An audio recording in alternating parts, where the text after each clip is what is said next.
Oh. Oh.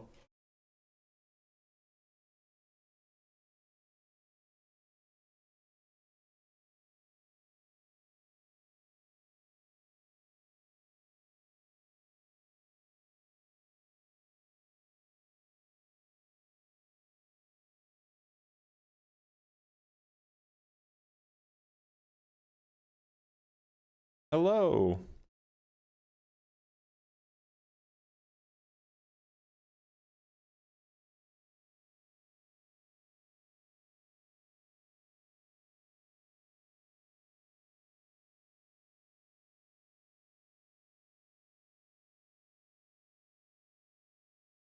Howdy, howdy, everybody. Welcome, welcome. We're just getting started.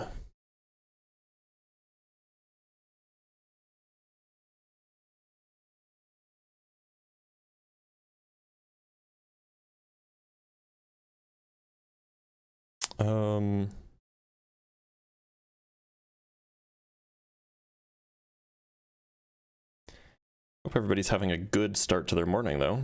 Just adding some video ideas to my notepad.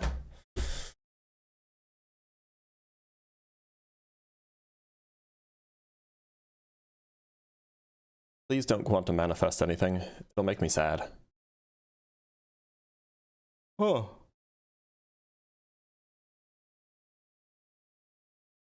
Oh. Confustled, we don't do RHFD here. We do IBTLL, illuminated by the lava lamp. All right, let's take our first guest.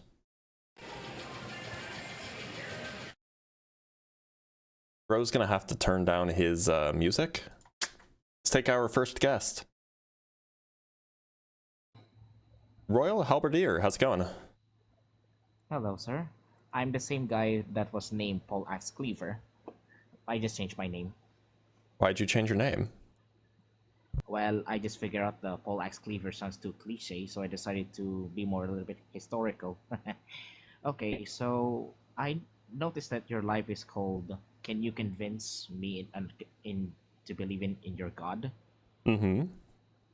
All right, so I'm not gonna try to make this argument or debate versus debate. I'm gonna try to make it respectful as possible. That Respectful way, can be we don't have debate. to argue. Like, you can have arguments that are respectful. So go ahead. Do you think that do you have an argument on behalf of your the thing that you believe in?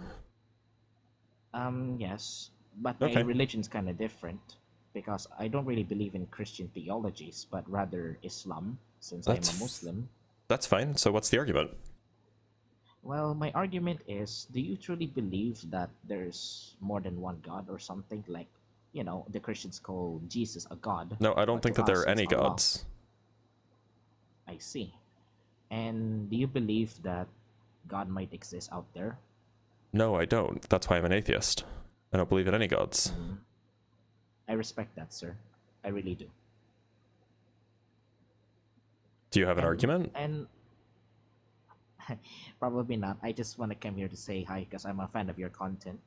All right, get out of here. Get out of here. All right, let's talk to Rojogan. I think we've spoken with Rojogan before, but oh nope, never mind. They didn't connect. All right, y'all. So we did just start like 4 minutes ago. So you know, who's walking around and out there? Anyway, oh, sorry. So many yawns. All right, this time let's talk to Rojogan. Rojogan, how's it going? Rojogan?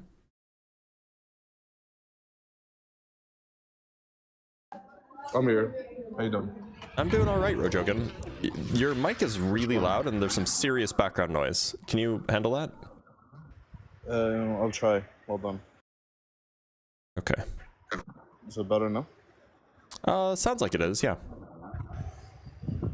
So, Rojogan, do you believe in a god?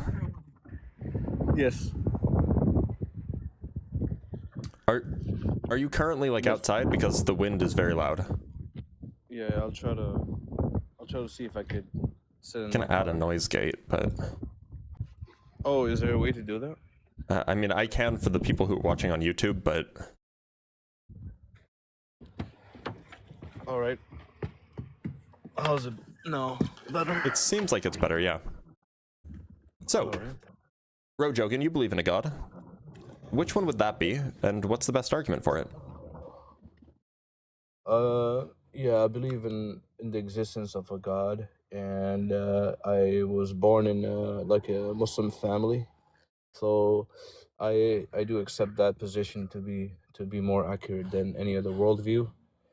Um, but my like, so if you don't mind me asking you a question, like, do you believe that there are true things out there and false things out there? Do you believe in truth and falsehood? I don't know In what you mean terms by of, out there. I definitely think that there are propositions that are true and propositions that are false. yeah, objectively. Well, So, objectively, in the sense that, like, given some sort of logical framework, then, you know, a proposition has a truth value or it has a false value. Sure. and that logical framework is presupposed by you as true or false as well? Well, axioms are kind of just like things that, or like concepts or ways that we do reasoning. At least logical axioms are. There are other axioms that don't really have much to do with reasoning. If you're asking, like, do there exist logical statements that exist outside of the human mind, I'm not sure that that makes sense. No, I'm asking because I've run into this issue where I'm using logic to prove the existence of God, but then the atheist comes back and says, it is a possibility that logic itself is not true, and we don't know. So they think they fall back on this "we don't know" phrase all the time. So do we? So that's before I get into this discussion. I need to know: Do you know for sure that the truth, objective truth about our reality, is knowable? Sorry, one more time. Is objective truth, or about God, is the objective truth about God knowable or is it unknowable? Well, let's say that the fact of the matter of whether or not there is a god, that's in principle knowable. Okay. It's not, and I understand that some people can say it's unknown to them, but it is knowable. At least that it's not like provably unknowable. Like, I don't think that there's any obstruction to either knowing that God is real or that God is not real. I think that, you know, it's at least plausible that one could know that. Yeah. Yeah, given the definition of God we are working Yeah. with. I mean, in the the same Islamic way that God. we would say that, like it is knowable that the sky is blue. Like, you can just check, right? There are things that we can know. There are things that are true about the world around us. Yeah, I don't have Is an the issue with sky- that. Is the sky really blue though? Yeah, it's blue. Are you sure? Yeah, Or it just appears that way? that's what it means for it to be blue. If it appears blue, that's what it means to be blue. Not all the time, but anyway. It's yeah, so I start off by filtering out all my experiences as a child. Obviously, I cannot be born in a vacuum, so I am born somewhere. Everyone's born somewhere in some family, and our experiences and knowledge kind of informs us about what we accept as truth or falsehood. So if I was to take a position like the Cartesian skepticism and start from blank slate and say that, you know, where do I start from? So I exist. I Mhm. accept that. I accept that logic will lead me to truth. I accept the valid testimony of people like scientists and scholars and historians to inform me about my past. Um, and I accept my personal experience. Actually, the first one is a personal experience, which is I exist. So the the strongest epistemic framework I have is that it is subjective, is that I exist for sure. That Yeah, sure. cannot be discounted at all. Anything else is based on presuppositions like, you know, my senses are reliable, or Absolutely. logic, yeah, logic is reliable. So based on these reasons, it makes sense for me that between the two dichotomies of theism versus atheism, theism makes more sense. It's just it's a preponderance of evidence that Okay, what's brings the all of that evidence? together. Like I said, like logic. So How does logic get I you to know, God? so I know that something has to exist eternally.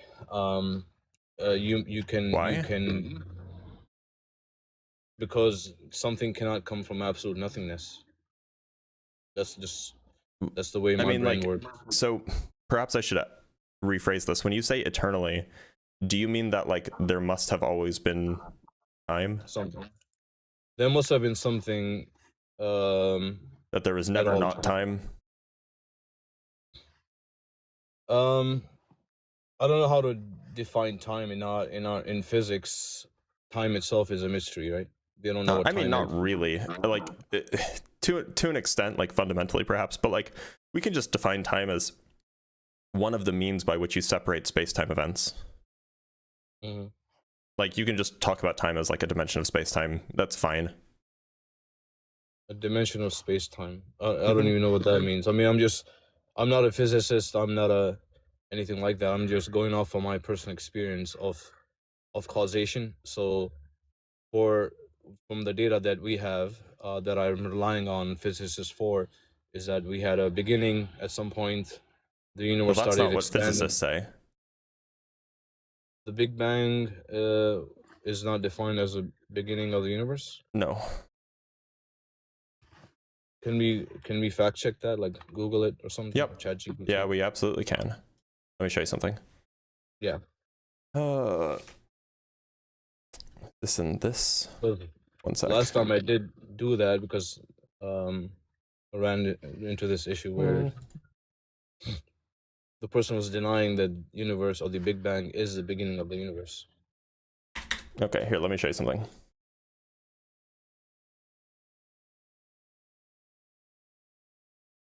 This was a survey that was conducted, I don't know, like last year, of a whole bunch of physicists at a conference. And if you go to this question, where is it? This question. They asked, what is, in your opinion, how should we understand the Big Bang? And if you look at the, you know, the survey results, the most popular answer was a theory that says the universe evolved from a hot, dense state that says nothing about whether there was an absolute beginning of time or not. So that hot dense state, was that part of the universe or is it outside the universe? It was part of the universe, yeah. It was just the way the universe was 13.8 billion years ago. And with all the laws of physics intact. Yeah. So the hot dense state changed its state from hot dense into an expanding state. Okay. Yeah, that's how defined beginning. So Well, when I say, so by beginning, you don't mean that there wasn't anything before it? not necessarily. So when I say the apple pie in my oven began to exist, I am not concerned about what the apple pie was before it became an apple pie. So sugar, flour, Okay. Yeah, all sure. of these things, apples, right? So when I say begin, I am defining it, taking into account that it led to my conscious experience. So only the hot dense state, as we know, could not have led to my conscious experience, but something happened. Well, where... no, the point is the Big Bang model is so it's a theory that says your conscious experience, you wind the clock back 13.8 billion years, you end up at a hot dense state. That's what the Big Bang model is. So yeah, in some sense, your conscious experience does come from that. At least that's the idea. Yeah, but in the hot dense state, it would have been impossible for life to exist. Yeah, so life existed later, but Right. if you keep winding the clock back, you eventually end up at a hot dense state. Right. So that's what I'm saying. Like, it wasn't the hot dense state. It was the state after that that allowed for like the laws, the constant universal constants There to, were the universal constants were present at the hot dense state too. they were. Yeah. And it was just eternal universe, No, eternal hot dense state. no, that's not the claim. The claim Okay, is so merely that is the universe was hotter, denser, and in some sense smaller than it was today, 13.8 billion years ago. but was it steady or was it expanding? The Big Bang makes no claim about that. The Big Bang is only at 13.8 billion years ago, roughly. That's when our universe was very small. And then 13.8 billion years ago, minus 1 second, it was slightly bigger. And then minus 2 seconds, it was slightly bigger than that. And as you wind the clock forward again, it gets bigger and bigger. The point is it was small. Now, who knows what was going on before, like even before 13.8 billion years ago, but 13.8 billion years ago, it was small, and it was expanding, and it got bigger. Right. So I mean, so you're not making the claim that the hot dense state was eternal, right? No. Okay, good. So whatever finite event or event caused that finite dense state to exist, that's how I'm defining the universe to be. That's how the universe began. Okay, but What's the objection? I guess, I mean, like, if you want to use the word that way, that's fine. It's just not clear that, like, that is a good dividing line for the beginning of the universe. Right? Like, there's no reason why, like, it couldn't have been, like, you know, for example, one of the popular models is that if you wind the clock back, you get to a small hot dense state 13.8 billion years ago, and then if you keep winding the clock back, it gets bigger again. And so, like, you know, in that case, there's not really like a sharp dividing line between or where the universe begins, right? Okay, then the expansion contraction, was that eternal? We can ask that question. Depends on who you ask, and depends on what be... models you're working with. Yeah, so in some sense, some models say yes, that the re-expansion is eternal back into the past. Some models will have like a re-expansion and a recollapse and a re-expansion and a recollapse, kind of in an oscillating way back into the past. It just depends on what model you're working with.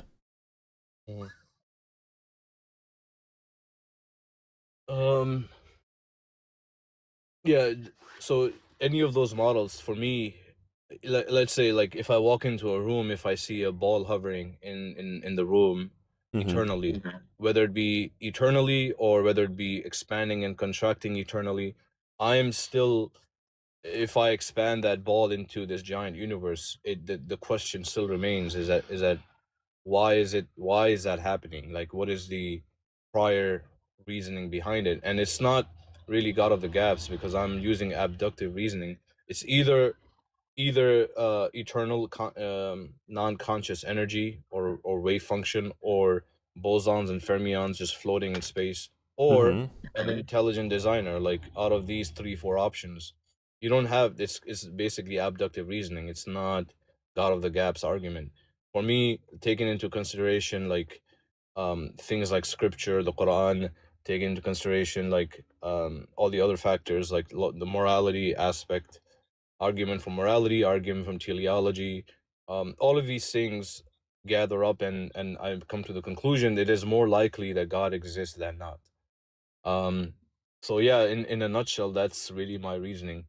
But from a layman's perspective, I'm not a physicist nor am a theologian, but as just an average person who wants to accept whatever the truth is, that's how I come to the conclusion.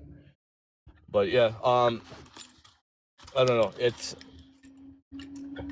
my position. But it was nice talking to you. Actually, I have to go, but like, Okay. you want to say something? No, you're fine. Thanks for being here, Rojogan. Okay. I mean, it's fine. He just feels like he didn't really make an argument.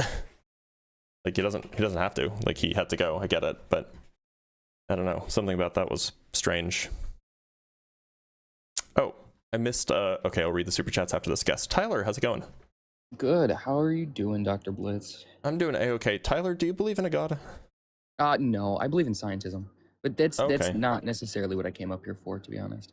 I Okay, tried getting but here live the not too long ago. Background is, can you convince me to believe in your god? So, Yeah, I know. I just understand that you're a physicist. I'm also a physicist. I'm a theoretical physicist. I work at Cornell. I work at their LPS.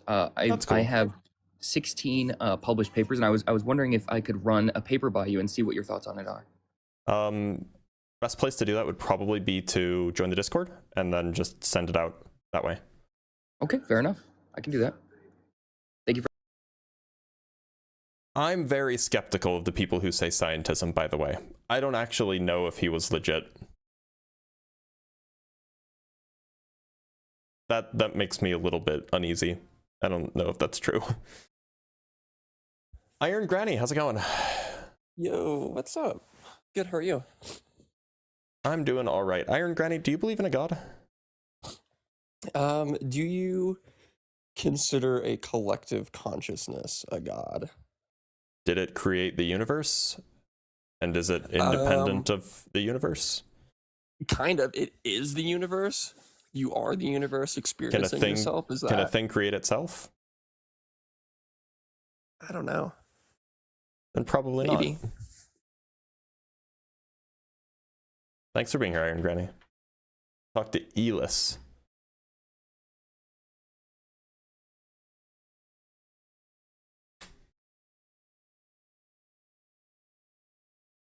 Elis, how's it going? Hi. Oh, just super wanted- chats. Sorry, Elis, I go just ahead. wanted to ask you, what was the name of the chart you showed about the Big Bang? Mm-hmm. So could you just tell the name so I can show it to other people? Oh, yeah. Look up Copenhagen survey on black holes and fundamental physics. Okay, thank you. Love your course. content. Thanks. All right, super chats. Right, sorry about that. From JL with the $2 Australian. First Dr. Blitz stream this year. Keep educating. First, we're 16 days into the year. And then from Amin Ra with the $10, just started watching you. Great knowledge, great show. Helping to educate people on science. I do my best. I appreciate it. Thank you so much. All right, let's bring up Liam. For some reason, I recognize this name. Have we spoken with Liam before? Liam, how's it going? I don't think you've spoken to me before, but I'm pretty famous on TikTok. I don't have hatred in my heart, but I see guys like you and your snowflake crew that talk about Christianity, and you're basically here to debunk religion and free people so that they can find their own truth, which is no truth. It's like the Big Bang theories, or theories of relativity, or fish walking out of the sea, whatever it might be. Atoms colliding. I'm So not Liam, sure what it is. I don't. If we haven't So you spoken kind of before, know where I'm maybe you coming don't know. from, right? Well, I kind of, but not really. So if you haven't been here before, like I understand that you might have like a certain view of like the way I am. But look, if it's true, I want you to convince me that it's true, because I want to believe true things. So look, if you think that you have a compelling reason why I should believe in the God that you believe in, I'm all ears. I mean, I'm an example guy, is what I am. I think the examples for me. Liam, really your mic is show kind of the breaking up. Is truth. your connection okay? Yeah, it'll probably come in here in just 1 second. Let me be Okay. patient. Can you hear me? Yeah, it's much better now. Thanks. Sorry about that. Go ahead. So yeah, I mean, I've watched you a couple times with another guy that looks like the Lord of the Rings with the curly hair. I forget his name. He likes to talk about Ian. how people are blowing. Ian. People are blowing their back out, and all kinds of stuff. Ian's You a guys funny just guy. sit there and mock and laugh. Yeah, you sit there and laugh and mock Christians, and it's a pretty fun experience to watch you guys do that with no substance. But anyway, back to the conversation at hand right here. So like I said, I'm an example person. I like to live my life through like examples of other individuals who have paid the You there? Liam. Liam. Oh, Paul the Liam, Apostle. Liam, you cut out there for a minute. Who's? Oh, I missed everything after the example. yeah, I said I like to follow the examples of individuals like Paul the Apostle. Did you hear that? Well, I heard it now. Okay, so Paul, arguably, Paul wrote a lot of the New Testament. Paul himself was a person of low morals, where he harmed a lot of Christians before he actually came to Christ, and then ultimately was unalived for his belief in the very end as well. Right? Can we agree on that? I mean, look, I'll just believe you. Okay. Like, I don't know why you would lie to me about that. So, like, maybe Paul was a good dude. Maybe he turned his life around. But, like, why does that mean that I should think that there's a God? I mean, it's like, the thing is, for me, it's like you have to look at these individuals, okay, and what they went through. It's like you're sitting in prison, you had these life experiences.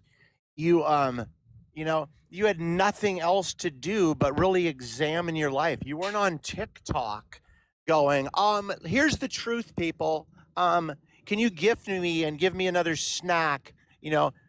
Send me some Starbucks as I'm going to have these conversations with you. I don't understand what this is. I really don't.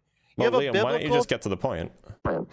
Yeah, my point is, like I said, they're examples. And your logic and your truth comes from what? Science? Is that what it is? Today's science? Is that what it is? I think that science is generally like a pretty good way of figuring out what's true about the world.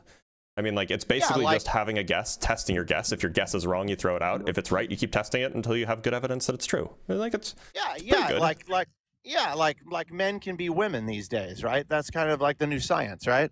I mean, that is the scientific consensus that, like, gender and sex are different things. I don't think that the scientific consensus is that men can be women, but I understand that you just want to throw some shade on trans people because they bother you. But look, that's kind of not on topic. So do you have, like, a reason why I should think that God is real? Yeah, I believe that, I mean, without faith, I mean, how do I have this conversation with you and convince you that God is real? How do I do that? Look, so do you have a need? Do you have a need for God in your life? I don't know what that means. Do you have a need for God? Do you have a need to call on God? I don't know what that means. Look, Liam, if your position, do you have cancer? If you come up, no, I don't, Liam. If you came up here and you were like, well, I don't know how I can convince somebody who doesn't already have faith, then it just sounds like you can't convince anybody, because the people that already have faith are going to believe the thing.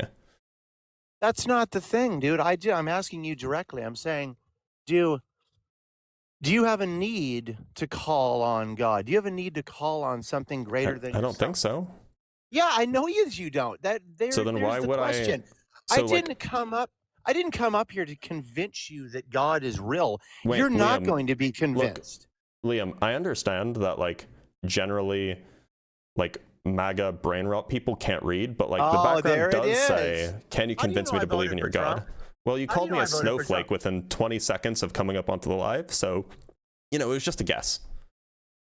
I mean, I believe that the YT men, kind of like yourself, were the demise and the cure of the United States of America, and it's kind of returning. I mean, we were probably to blame mostly for enslaving people in this country of color, black people. That was the pasty YT people. Now the far left liberals are turning around and just telling non-truth, okay?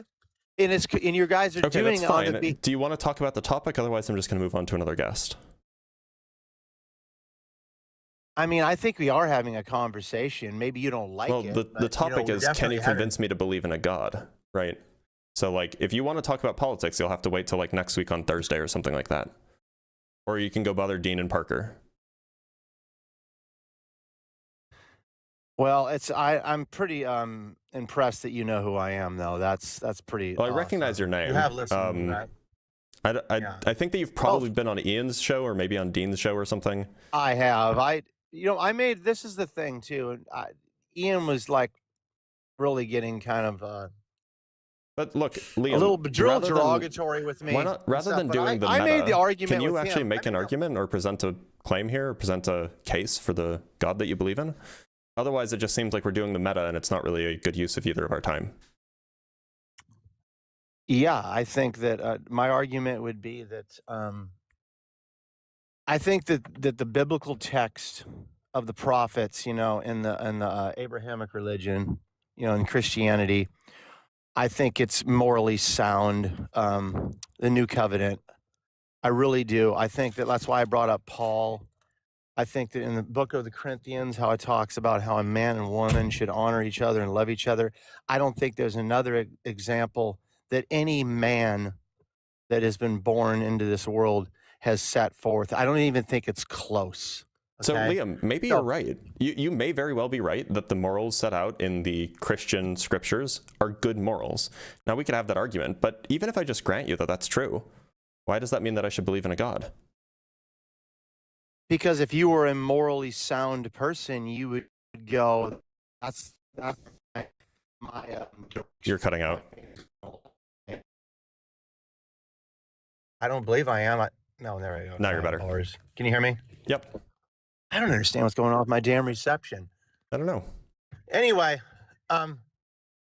yeah, I think that it comes down to, I don't think you want to find the truth in morals, man. I think that morals to you are probably just subjective, so. Well, look, And that's fine. I mean, like I said, whatever my meta ethics are, like, I can absolutely agree that there are good things in the Christian Bible. Like, yeah, I'm even willing to grant that. Like, turn the other cheek. That's like pretty good advice, actually. Like, I think that that's great. But I just don't see why that means that I should think a God exists, rather than just there were some people 2,000 years ago who wrote down some ideas that were good. okay, you know what? Have you heard the quote before in the Bible where men will not know good from evil, like in the last days? They will call evil good and good evil. You've heard that, right? Maybe correctly quoted. I imagine that probably wasn't a direct quote. I didn't. But look, I'm willing to believe you that that's in the Bible. Okay, and in this day and age, like, we glorify the unalive of You're cutting out again. unborn children. Right? Sorry, one more Better? time? Yeah, go ahead. I said we glorify the unalive of the unborn. You're cutting out again. Is this like Starlink? No, it's not Starlink. I'll come back when I have better reception. I want All this right, Liam. conversation with you. Thanks for being here, bud.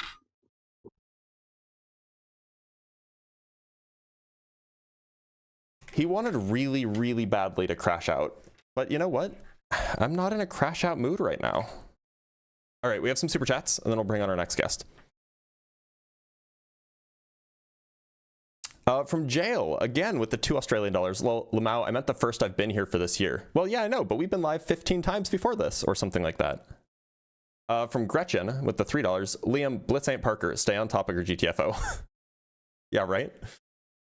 I'm not Parker. I'm not Ian. I'm a lot nicer than... Well, Parker's pretty nice. I'm a lot nicer than Ian, and I also want to stay on topic. From Simeon Urchin with the $10. Thank you so much, Simeon. We just read a paper in my climate change class that I feel like you might like for debate notes, and is Relationships Among Conspiratorial Beliefs, Conservatism, and Climate Skepticism Across Nations. If I may have seen that already, but if I haven't, just send it in my Discord server. I'd love to have more data and data points on this. And from Eric S. with the $2, not even noon yet, and this guy is hammered. Nice. Indeed. Nice indeed. All right, let's talk to Rome Pippin. Oh yeah, by the way, go to the Discord. It's discord.gg/drblitz. Make sure to only go if you're 18+, but that's the place to go. Rome Pippin, how's it going? Hey. How's it going, man? I'm doing all right. Rome, do you believe in a God? Absolutely, I believe in the one and true creator. Okay. I definitely do believe there is a God, a creator of the universe and the sustainer. But I wanted to pose a question, right? I was going to ask you, I see you're, pretty much um, into science as well, which is good. I see a lot of atheists are. Uh, so if someone was to bring an object, right, unidentified, you weren't able to re-engineer it, uh, reverse engineer rather, um, and it's unknown. I mean, who would be able to tell you about the workings of this object or tell you about it? Presumably nobody if it's unknown. All right, let me make it a bit where you can understand, right? So, in the concept of new inventions, there are new inventions that, on a worldly plane that other people haven't known about, and without being able to reverse engineer it, right? Only the inventor could tell you about that object. Would you agree? I can't think of a single invention that isn't reverse engineerable. Yeah, but that's what I'm saying. Without being able to reverse engineer that object, just the concept, right? It's a new object. It's brand new. There's been tons. So I just want to see if that's something that you can factually agree on, that if it's a new object that's been brought without being able to reverse engineer it, if the inventor is the one who made it, then Oh, only the yeah, sure. inventor. Like if somebody comes out with a new invention before anybody has reverse engineered it, then yeah, probably the only inventor would know how it works. I mean, Okay, I guess if it's like sufficiently complicated, right? Like sometimes right? somebody has an idea. Yeah, but sure, absolutely. Okay, absolutely, perfect. So now, how would you say the universe? Well, I guess that the Big Bang is what you believe in. Mm-hmm. Okay, so you believe in the Big Bang. Yep. So I want to mention that the Quran speaks about this, 1400 years ago. And when in science did they reveal that the universe is expanding? Oh, this was in the 20s. 21st century, right? 20th century. Yeah, It was in the 1920s. Yeah. 20, yeah, okay, great. Mm-hmm. So, this has been actually revealed in the Quran 1400 years ago before science had mentioned this, right?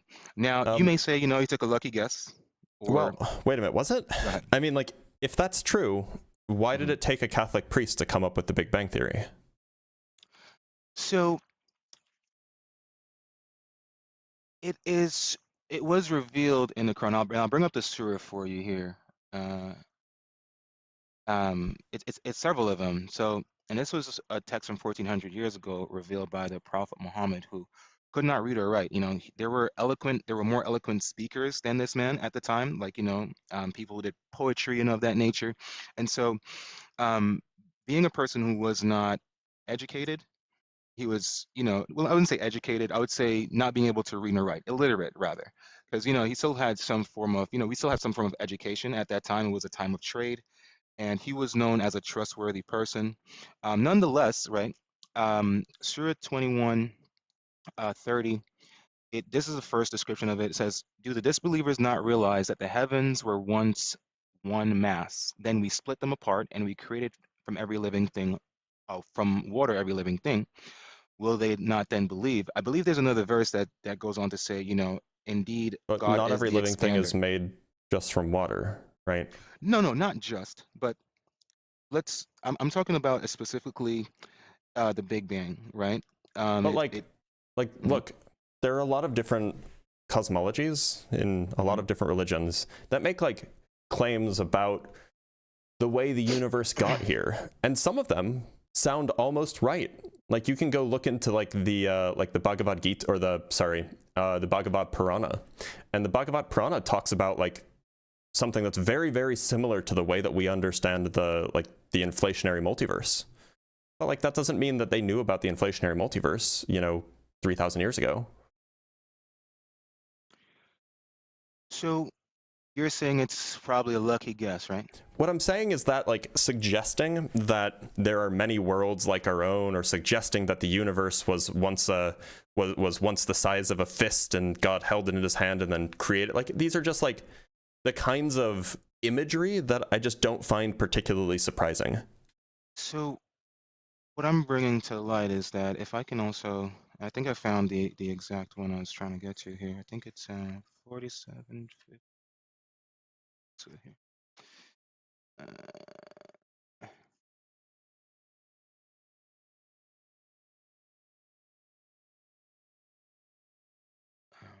2nd. Oh, it's 51. Yeah, so it also says here, right? And that's what I'm talking about as far as the universe expanding. Now, this was a text that was revealed, like I said, 1400 years ago. And in the 7th century, no one had these proceedings, and so I don't know what you mean by that. Like, there are ancient Hindu texts that talk about like the universe emerging from a cosmic egg, and that's like an almost word for word description of the way that Georges Lemaitre described it, like the guy who created the Big Bang. So like these are ideas that were not original. Understood, but let's keep in mind that even though they may have been able to find that out, we have to take into place, like, for example, right, if you're in the United States and before technology, before being able to actually spread our communications, like we're talking about 7th century technology. So he would have not known. I don't know if you know this. What I'm talking about is like 3,000-year-old theology. Understand. Even so, so right? Like this is stuff that predates even Islam. I understand what you're getting at, and that's not a problem. But I'm just going to read this verse. It says, "We built the universe with great might, and we were certainly expanding it."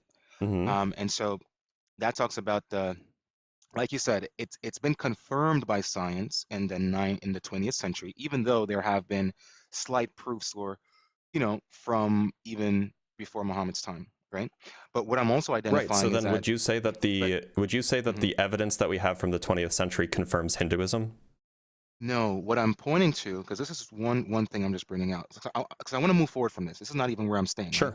Right? Okay. So I'm just mentioning that in that time, the Prophet Muhammad didn't know about India or had even gone there. I'm not saying he did. Studied. What I'm saying is that these ideas are not so. It's not so unexpected that people would come up with these ideas, right? Right. So it's like these ideas seem fairly common for like cosmology for cosmogonies. So that's understandable. And the next part I wanted to bring up is also, what's the nature of the moon's light, would you say? Comes from the sun. Right, so it's luminous. It's reflective. It's reflective, correct. And so again, this has been revealed in the Quran 1400 years ago, right? And in Surah 25:61, it says, "Blessed is he who has placed in the sky great stars and placed therein a burning lamp and a luminous moon."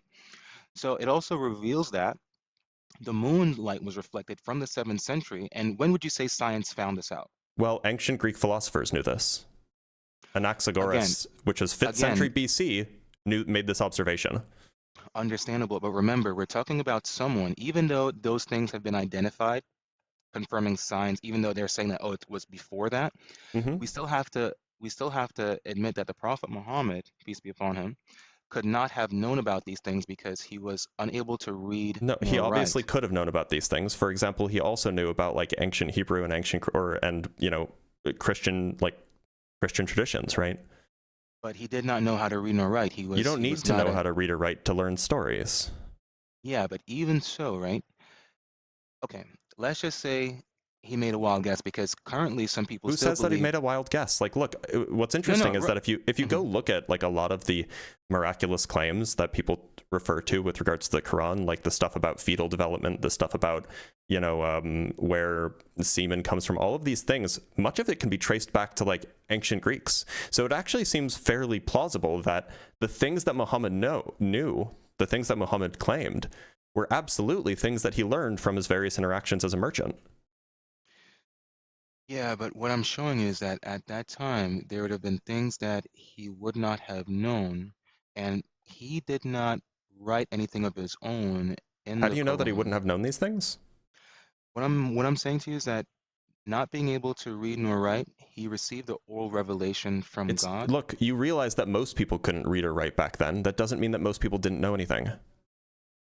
Yes, but even so, the eloquence that the Quran was revealed in, right? That's why Seems a lot like of a the pivot.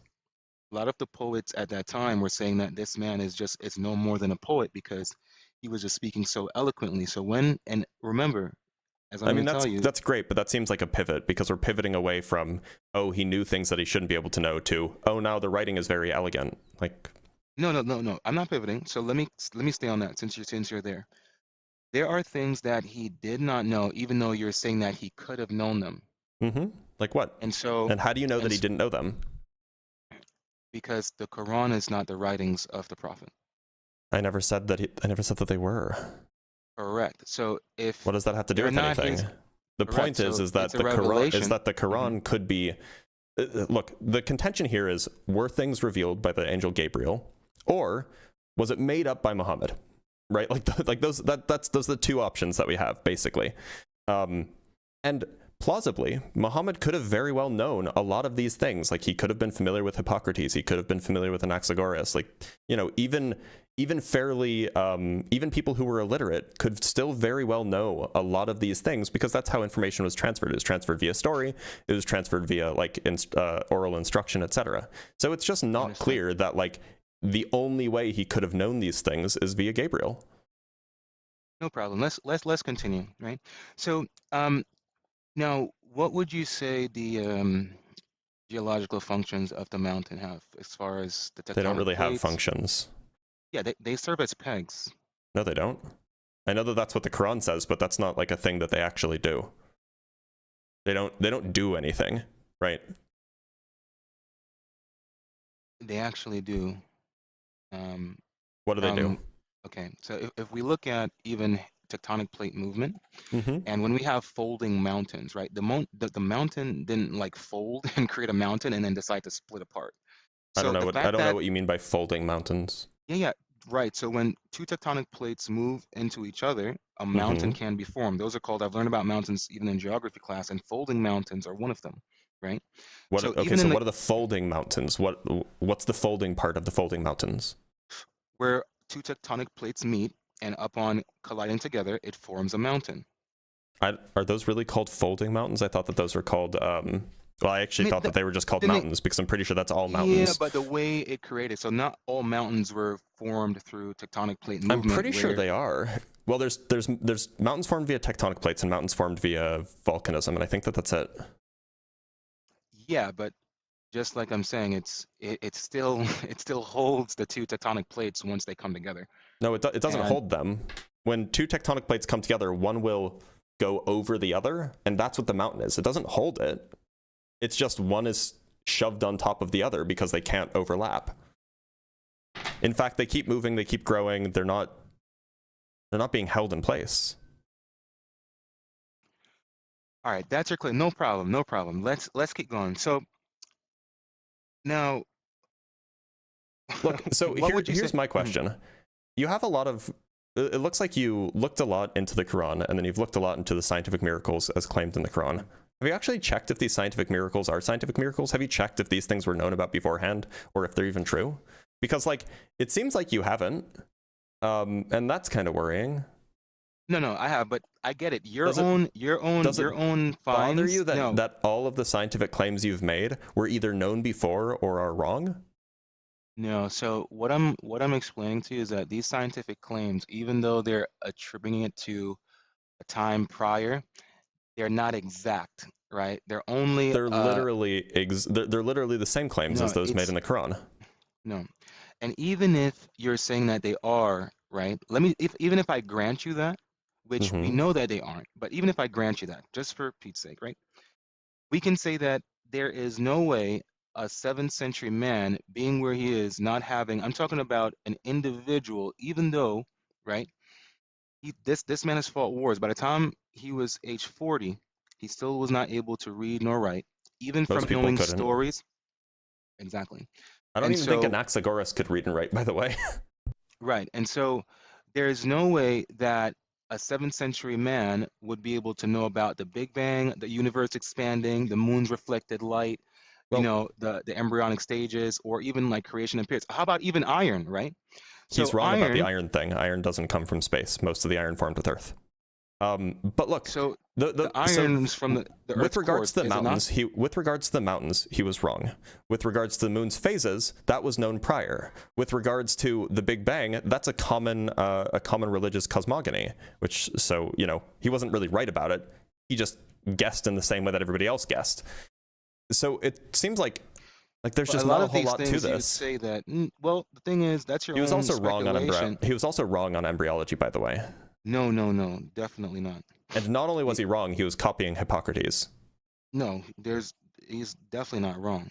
He is. Like I said, it's the not, bone. you know, The bone doesn't form first, and then the flesh cover it. That's not the order in which embryological development happens. that's not what it says. It That's not is what it says. No, that's not what it says. You have to bring this through. Hold on, I'll in pull it verse, up. I will pull it up. But you know, I mean, do you know about the law of probability? There is not one law of probability, but I imagine I know where you're going with this. Yeah. The theory of probability, or however you want to coin it. So, I mean, for him to guess one correctly, I mean, that would be like, you know, 1 in, I don't know. Here, let me show you maybe- something. Can you see this? Yeah, sure. This is the relevant verse, right? What's true in verse 23:14? Sure. 23:14, indeed. I just have a few different translations because people like different translations. We then developed the drop into a clinging clot, then developed the clot into a lump of flesh, then developed the lump into bones, then clothed the bones with flesh, then we brought it into being as a new creation. So first of all, zygote is not a clinging clot. It's not a clot at all. Second, the bones don't form before the flesh. That's not what it's saying. Then develop the saying lump into bones, then, meaning after, clothe the bones with flesh. Yeah, that's not what it's saying. I think I'm sure it's verse not. are you on? This is You're on 23:14. 23:14. Let me explain that for you so you have a better understanding.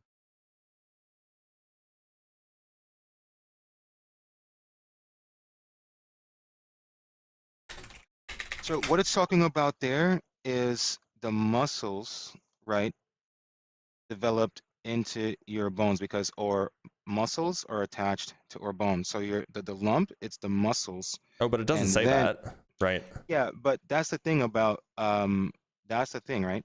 It doesn't necessarily have to exactly say that. The fact that we can So it have doesn't have this to get it much right? information.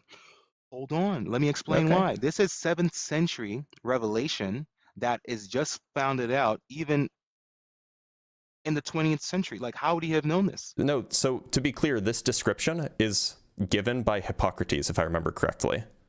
Yeah, This but is I like said, exactly this in probably- line with the ancient Greek, like, that's what I'm trying to physician show you, right? Hippocrates. There is no other book.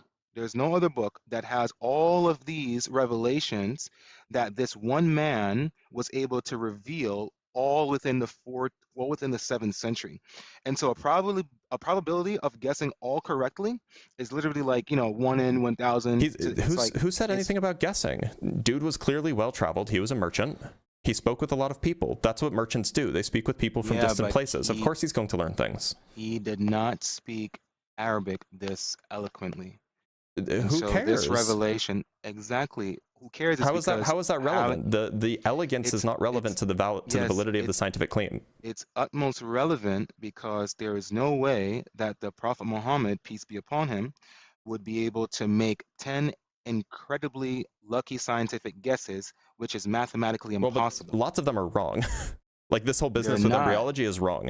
For example, it's not wrong. I just explained to you. bones and muscle develop simultaneously. Exactly. So that's why I think it's which is not the order in which this It's happens. developed into. That's what it says. It says. So Then if develop the lump of into a flesh, lump of flesh, then develop the lump into if the bones. lump of then flesh, clothe if the it. lump of flesh is muscle, then it says into a lump of flesh, and then develop the lump into bones, which would make it seem like the bones came after the muscles. If the lump of flesh is if the flesh that clothes the bones is the muscles, then this makes it seem like the muscles formed after the bones. No interpretation of this text leads you to the conclusion that they form simultaneously. Yes, so let's read it coherently. Then developed a clot into a lump of flesh, into a lump, then developed the lump into bones.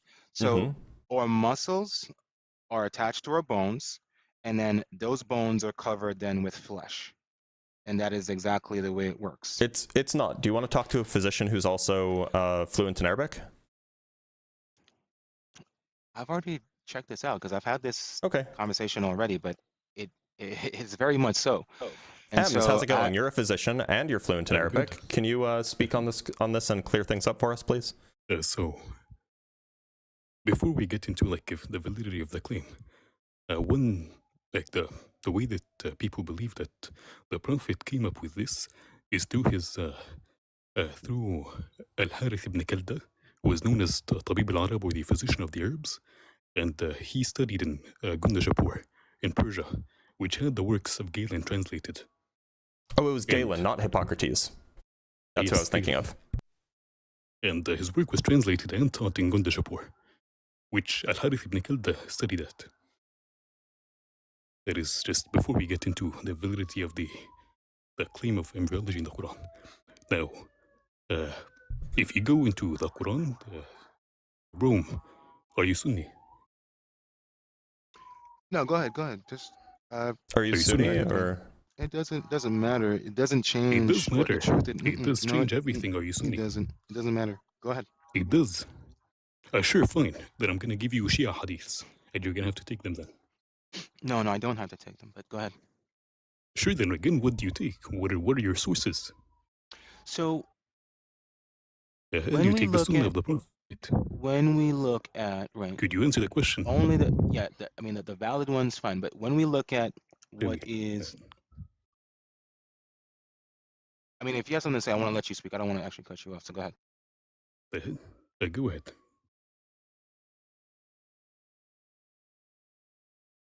Like I said, I'm not sure where you're getting your facts from, but even the shape of the embryo, like a leech, has been It described. doesn't look like a leech, Javi. Yes, it does. No, Are you it being doesn't. serious? Yes, I am. No, The you're pictures not being you've serious. seen, the pictures you've seen are incomplete embryos in which the pericardium and the fetal liver have been removed. You see, it's like the denial. So even It if is in not the denial, slightest Habibi. form, This is basic embryology. The So, pictures you've Roman, seen are not actual complete but just so- embryos. that's That the is number thing. one. It doesn't Number have two, to be complete if there's a Rome, mention just so I of it can looking help like you a out leech. here. Go ahead. Ems is a physician. He's a medical doctor. So he went to medical school. Presumably, he knows things about embryology. He knows things about anatomy and physiology. It's not like he's just making this up, right? So on day 24 about the embryo. So you're telling me about day 23 to 25 or so, it does not visibly The look like a leech, leech? the clinging clot that you were talking about, according to the Prophet, is between the days of 40 to 80, according to Bukhari 3208. He says that the first stage, which is the collection of semen in the womb, happens in the first 40 days, and then the clinging clot, which is actually described as a clinging clot of blood, which is not which is not a leech. The clinging clot of blood is between the days of 40 to 80. And no, between 24 days it is not. It does not look like a leech. By the way, I have a The picture pictures of you've seen, a again, human are embryo removed. Days. physiology. I would say if you want to bring up a picture for the viewers to see Yeah. of Here we go. Let me bring up my of- book. yeah, let's So bring it here, up. Mhm. 13. See 13 there? Does that look like a leech to you? Because that's 28 days. It just looks like a blob. It's not a leech. Yeah, so what so it's not day 28, it's around day 24. So you guys don't actually have that up there. Well, that's yeah, so before it like it's starts going to look even yeah. more like a blob and less like something that is like long and slender. No, So because when you look at, all right, so I want you to pull up the exact all of the stages from day 1 going Well, forward, because you can't start from there. I will look for them. I will look for them, but they're not like, you realize that past a certain point it's microscopic, right? And that's what I'm showing you, that Here, I this think I is found another proof, picture. right? Wait, no, but the thing is a microscopic thing doesn't look like a leech, right? Yeah, I'm not saying if it's microscopic where you have Could you to, put me on the screen? No, because we're on YouTube as well. Oh, well, could you search up the Actually, can you trilingual send it to me and I'll pull it up on yeah, Discord and, if you can. and it speaks about that actually looking like a treated substance by the time it's actually on day 28. So that's exactly what it says.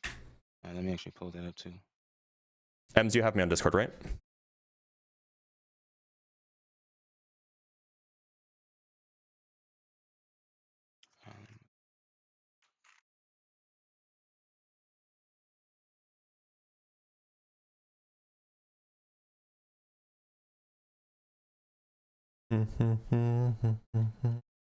I realize I might not have Ems on Discord actually.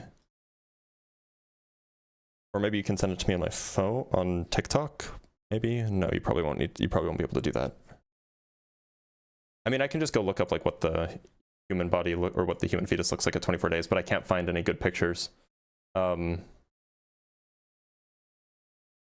I sent it to you on Ian's chat. Okay. People are going to be very upset. But, by the way, I'm going to add you as a friend. Does that look too much like a... No, I think we're probably okay. So this is the 24 days according to the prophet is the first stage, not the second stage.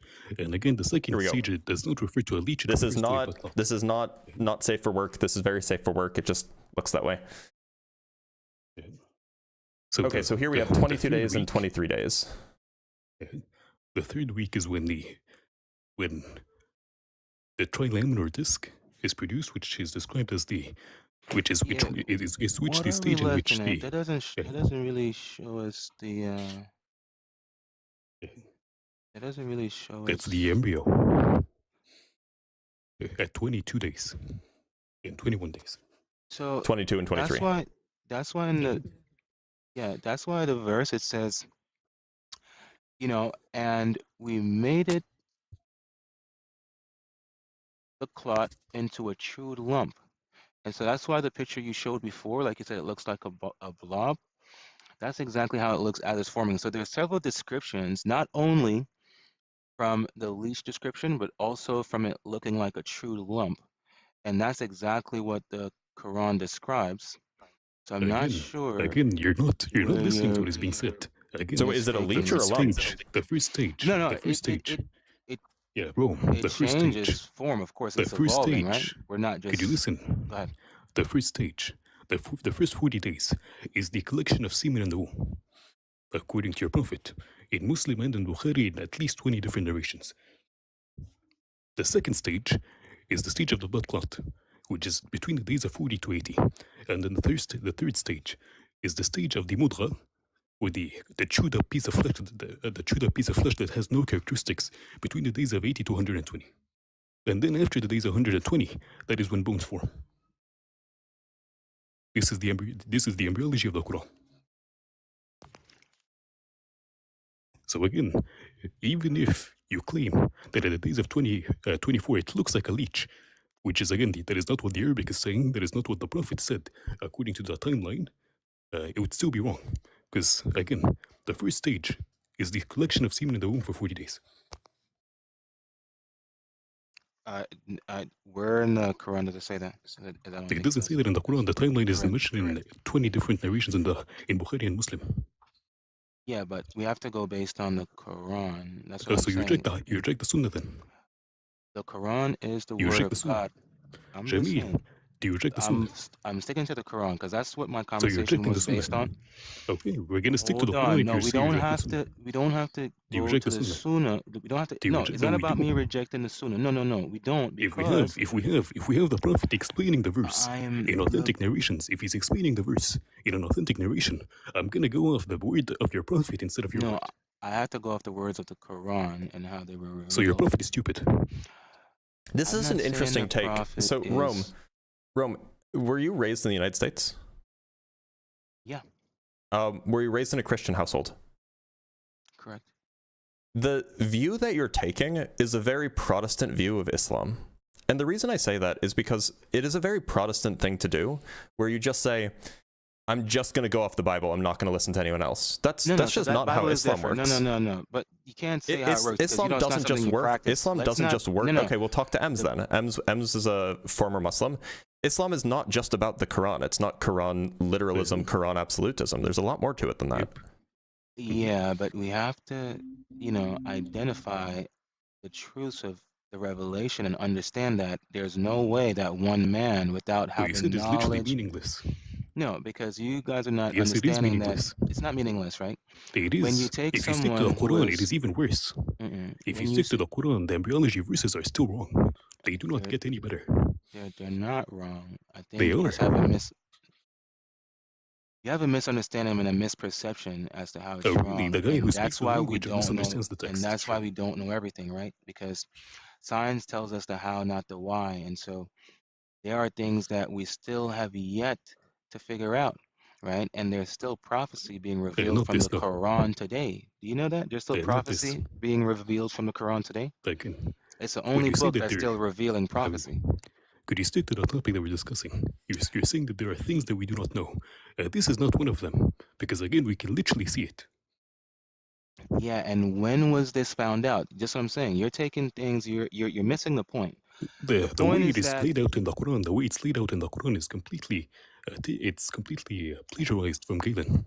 all I'm saying is that remember in the beginning when I said that only an inventor could tell us about these things. There's no way that someone could have told the Prophet Muhammad these things, peace be upon him, that he would have revealed it in such an eloquent way. What eloquent way? That Arabic How is do you of the know it most is eloquent? eloquent. Yeah, Absolutely, how do you know because that? there were Rome, other do you read poets. Rome, do you read Let me show you why I know Arabic? it's. Let me tell you why I know it's Arabic. Why I know it's eloquent, right? Yeah. Because the Quran challenge still stands today. It has not been debunked. There's no one that's Give me, able to provide a verse. There's no one that's able to provide a verse or a chapter like it. Okay. Again, do you have the No criteria one. for that? Do you have the criteria for that? You have the Quran. There's no one that's able to No, provide. it doesn't give you. It's a free There's challenge no. if it doesn't tell you. If it doesn't Look, tell you how to fulfill the and challenge, it's not a true challenge. but mankind and science have reverse engineered everything else, but they can't reverse engineer some words. Wow. There is no need to what an reverse engineer amazing it. thing. Yeah, It's a stupid book. No, It's a it's not a stupid book. So It is. so produce a chapter like it. Again, I've already used. Produce For example, a chapter like it. You I've can, given a right? lot of your Muslims, Habi. I've given a lot of your Muslims Bro, you mid-debate. just said something that's stupid. Go Could you let me finish? Again, mid-debate, I've made up fake verses to Muslims, and they've tried to defend it to me. Yeah, you still misunderstand what I'm asking you. Again, why if it's so eloquent that you cannot reproduce it, why do Muslims all of the time believe in the fake verses that I give them? Yeah, well, you haven't allowed me. You haven't done that, so there's nothing I that have. you can. No, So you're sure. not. No, I no, no. have. You have not. You have Oh, not. really? So you're coping now? I'm not coping. I just said you cannot produce a chapter like it because if you And could, it would have you been cannot done. make There's that no claim. one. Again, you cannot make Bro, that for claim. because again- 1400 years, there have been 300 different denominations and different books of the Bible. No one has been able to reproduce a chapter like the Quran and its eloquence. No one. How would you know? Bro, it has not been done. Like, how are do you you know? serious? I have a Like, it has not been done, dude. It just has not been done. It has not been done. The It has been challenge done. still stands It today. has No, been it done. hasn't. No, it Yes, has it has not. been done. There's If you no. say no, I'm just bro, going to say yes. Bro, By the show way, me I have where a quick someone has question. produced a chapter like the Quran in its eloquence. Go ahead. I just have a quick question. So would you say that this looks like you know, a human fetus being covered in flesh, having the bone covered in flesh? Would you say that that's the case? It doesn't say the bone covers the flesh. That's not what it says. It doesn't say bones cover the flesh. No, sorry, the flesh covers the bones. Would you say that, you know, this is a description of a human fetus developing? Taking pictures in stages. Remember that life is something that's continuous. Even as we age, it's growing. So you'd have to be able to record the entire process. And we have. Yeah, so just to be clear, this is a dolphin fetus. You know that, right? Yeah, that's what I'm trying to show you, that you cannot look at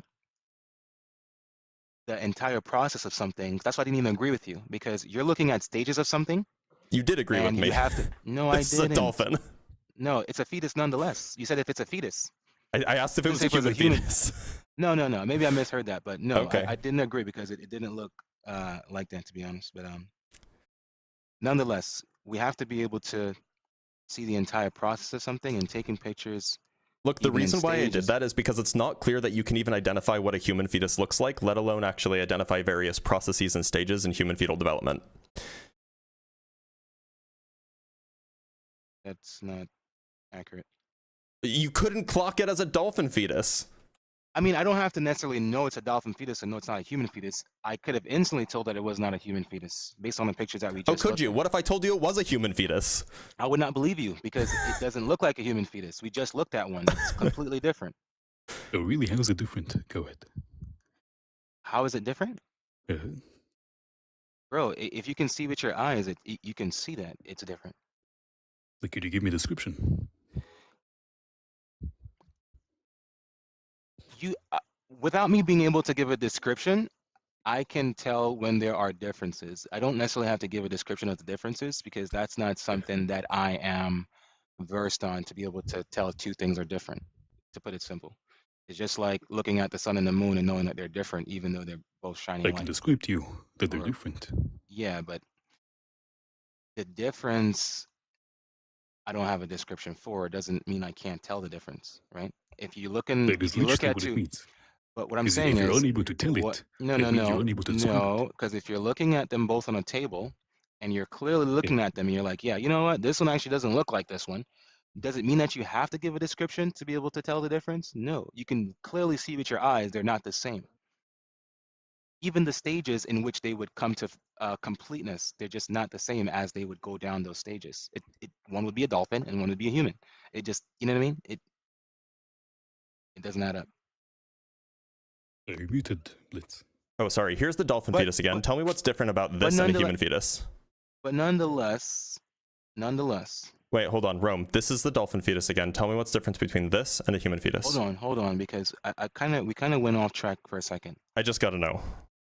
No. What I'm trying to get back to is the probabilities of the claims that you're trying to make. You're saying that this man could have spoken to people, he could have been learned these things, and what have you. But the truth is, there is no way he would have the probability of even guessing one correctly.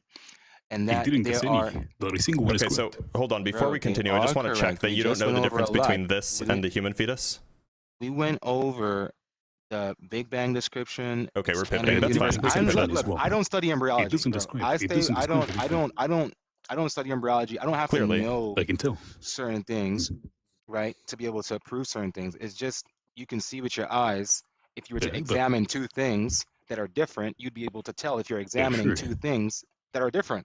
Let me Like if you have an to you. apple on one side and let an me- orange, and even if it's mushed up, you can say, you know what, one has a different smell, one is, Exactly, it's a you're different describing color. it there. You're That's what I'm describing saying. it. But that's what I'm saying, dude. That is the I'm point. not. I don't have both in front of All me. right, to hold give on. you I that got you.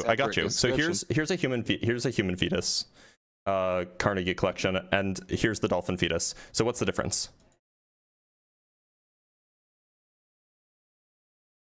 Between this and picture 15 or 14. Yeah, what's the difference here? And M's don't help him. They clearly have. What's the difference? But hold on, because we didn't address before we get to that. We didn't No, address what I please, was just getting to. we'll just answer it. It'll be fine, and then we can go on. Okay, we can just move on after that. What's the difference? Can you tell the difference? Look, I'm asking you, bud. Can you tell the difference between the human fetus and the dolphin fetus? I'm sure if I had both, I would be able to tell the difference. I'm showing you right now. Here's from, both. Yeah, not from looking at pictures. If I had both, I'd be able to give you.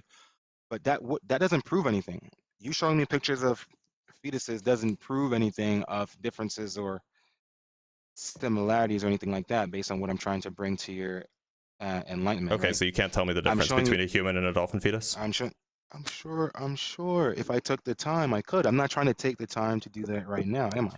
I'm trying to stick to something that we were on and we jumped over, right? And like I'm proving to you. I explained it to you. No, you're saying that the entire stage is mentioned in the Quran. Every so what single about stage as the? well. All right, there. And You're it doesn't saying mention that the Big Bang. you're saying that all the proofs that the Quran gives are wrong. So you're saying that the big. You're saying that the expansion of the universe is wrong. It doesn't mention the expansion of the universe. It doesn't say that the moon reflects light. Yes, it does. No, it doesn't. The problem is that you do not speak the language. Bro, when it you're says reading. the moon. Give me the verse. Give me the verse for the reflection of the light. 2561. Could you bring it up? 2561. I got you. Because this is going to be funny. Because it calls the moon a light. It says we have made the moon a light. 2561. It doesn't say we have made it a reflected light. It says we made it luminous. What does luminous mean? Do you know what luminous means? Could you show me the screen? And I'm not looking at the Arabic. I'm not looking at the English. I'm looking at the Arabic. Sorry about that. I'm working on it. It's just stop. All right, one sec. Let me use a different website because this website is terrible for zooming in. Yeah, I'll read it though. 61. It says, "Blessed is the one who has placed constellations in the sky, as well as a radiant lamp and a luminous moon." والقمر منيرا. So again, where does it I'm say sure you're reflected? gonna. It says luminous. Do you know what No, luminous no, means? I'm asking you in the Arabic, where does it say reflected? Go ahead. Bro, reflected doesn't have to. It says Wait, luminous. by the way, Are you know, not? Are you not understanding? Are you Wait, stupid? it doesn't even say reflected. It just says luminous. So even if it Yeah, just so what- even if it does say luminous, which who knows if it does, you know that light does bulbs say are luminous, right? It says, You know that light bulbs are luminous. Yeah, but it clearly says a So, radiant lamp and a Munir. luminous moon, meaning Munir that is something it's that causes reflected. things. Again, Munir is something that causes things to be lit up. So the moon is lighting up the stuff. That is what the word means. And in another verse it says, وَهُوَ الَّذِي جَعَلَ الْقَمَرَ نُورًا. He is who made the moon a light. But the translation says, he is who made the moon a reflected light. Which is not what it says. Ooh, that's Yeah, not good. It does say that. So you know what we can do, and fortunately, this website, it translates each individual word.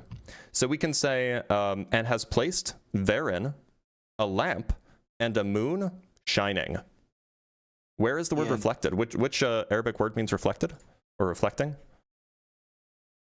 Yeah, what translation are you using? I'm just using whatever this website is, myislam.org. When something But look, there's two words, right? So Yeah, Ems, what is this word? How do you say this word? وَقَمَرًا. And what does it mean? A moon. And what about this word? مُنِيرًا. And what does that mean? Providing light. Okay, and so if I were to go Google does a that, moon to not provide translate it, say, Are you stupid? Oh. No, dude. I think you guys are just. Your if we point just- is it's reflected. do this. I see what I see. What's the problem here? You guys are just so far in disbelief that you're choosing to ignore the facts that there's no way a 7th century uneducated man, even if being told all the stories, wouldn't have been able to reveal these things He to us. That doesn't even reveal the a 20s. single correct thing. Yes, He doesn't yes, reveal a does. single correct Yes, thing. he does. Give me He a does. single thing. Go ahead. Bro, I just went over a lot of them. No, you haven't. Yes, the I analogy is have. completely The wrong. moon Again and with that. The moon doesn't say it's reflected. the If moon you're and gonna the guess like sun. this, It says The it's moon shining. and the sun. It also goes about the oceanic barriers, right? In 55:19 through 20. So you're saying that this man was out in the ocean as well. Which oceans? Which oceans? Go ahead. Dude, it doesn't matter. It No, it does has been matter because proven. according It doesn't to matter the what scholars, Habibi, oceans. according to the It's been scholars, this is proven talking that- about the ocean of the sky and the ocean of the earth. No, it's not talking about oceans of the sky and the earth. What are you So, talking about, so the prophet is stupid. bro? What are So you the prophet doesn't saying, know his Quran. bro? So the prophet does not know his Quran. You're using non-valid. Look, you see when the Quran gives you something true, you go to something that Bro, tries to It prove doesn't it give you not something true. true. Which Because that's the seas is it first thing talking you do. about? You go to some invalid sunnah that goes against what the Sunnah. Quran is saying. That's what you're doing. So Rome, when I give you something Rome, I just have a accurate quick from question. the Quran, Rome, I have a quick What? question. Can you read Arabic? you don't have to Obviously read not. Arabic. We have Well, no, the I mean, you translation. should read it in the original language, right? If you want to figure out what the thing Yeah, means, then but- you should read it in the original language. So, for example, but with the we have moon thing, can we translation.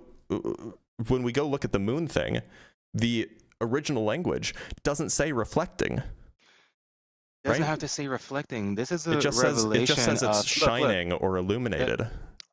Okay, let me show you something, right? The Quran is not necessarily a book to It's not a book of science. We've heard it all before. it gives you signs for those who believe in the hereafter, and it's a clear book on Blitz, can you salvation, read 43? and it's a clear book 43 what? on the hereafter. 43. Okay, and that's what I'm trying to bring to you 43. is that there's no way, and like you agreed, that he was revealed the Quran by the angel Gabriel. Oh, this And is there's this no is way- devastating. There's no way that he would have known this. Quran. This is 43:3. Certainly, we have made it a Quran in Arabic, so perhaps you will understand. So I guess it's intended to be understood in Arabic. Is that correct? Let Only me in go Arabic. to. And only in Arabic. According to the scholars, every Muslim has the duty to learn what he can of Arabic. I didn't think So, I would ever meet a because, Protestant Muslim before, but this guy is when like a you- KJV only Muslim, which is crazy. No. When you listen to the Arabic, it's a reason why, right? And the Arabic is of the highest eloquence. And so How you do you know cannot. that? You cannot say that. You cannot I've say that. listened to the Quran in I Arabic. mean, you're unable to say And that. You're I've listening to listened something to the doesn't tell you if it's Quran in eloquent. Arabic. Yes, it does, because Listening to something doesn't tell you if it's eloquent. there has not been a chapter produced like it, There nor has been anyone. No, multiple. there has not. Yes, there has been. There does not. Do you know anything about Musaylim al-Kadhab? Bro, there has not Do you know been. anything about Musaylim You're al-Kadhab? lying, dude. You're lying. There's not been Sure, can you prove I'm any lying? chapter because you can't prove it. I did. No, you have not. You're You're just just not lying. listening. You're just no. Musaylim al-Kadhab is a prime example of a person who copied the Quran and people believed him. Bro, copy something is not to produce something like it. That's He different. produced something Look, like it, Rome- which is why No. people believed he was I a have No, a- no, prophet no. from You God. just said he copied it. Rome, I have a You just said question. he copied it, dude. I have a question. How did you get into Islam? What does that have to do with anything? I'm just curious. I mean, because it's not common for, like, you know, Christians in the United States to become Muslim. So, like, I'm curious, like, what led you down that route?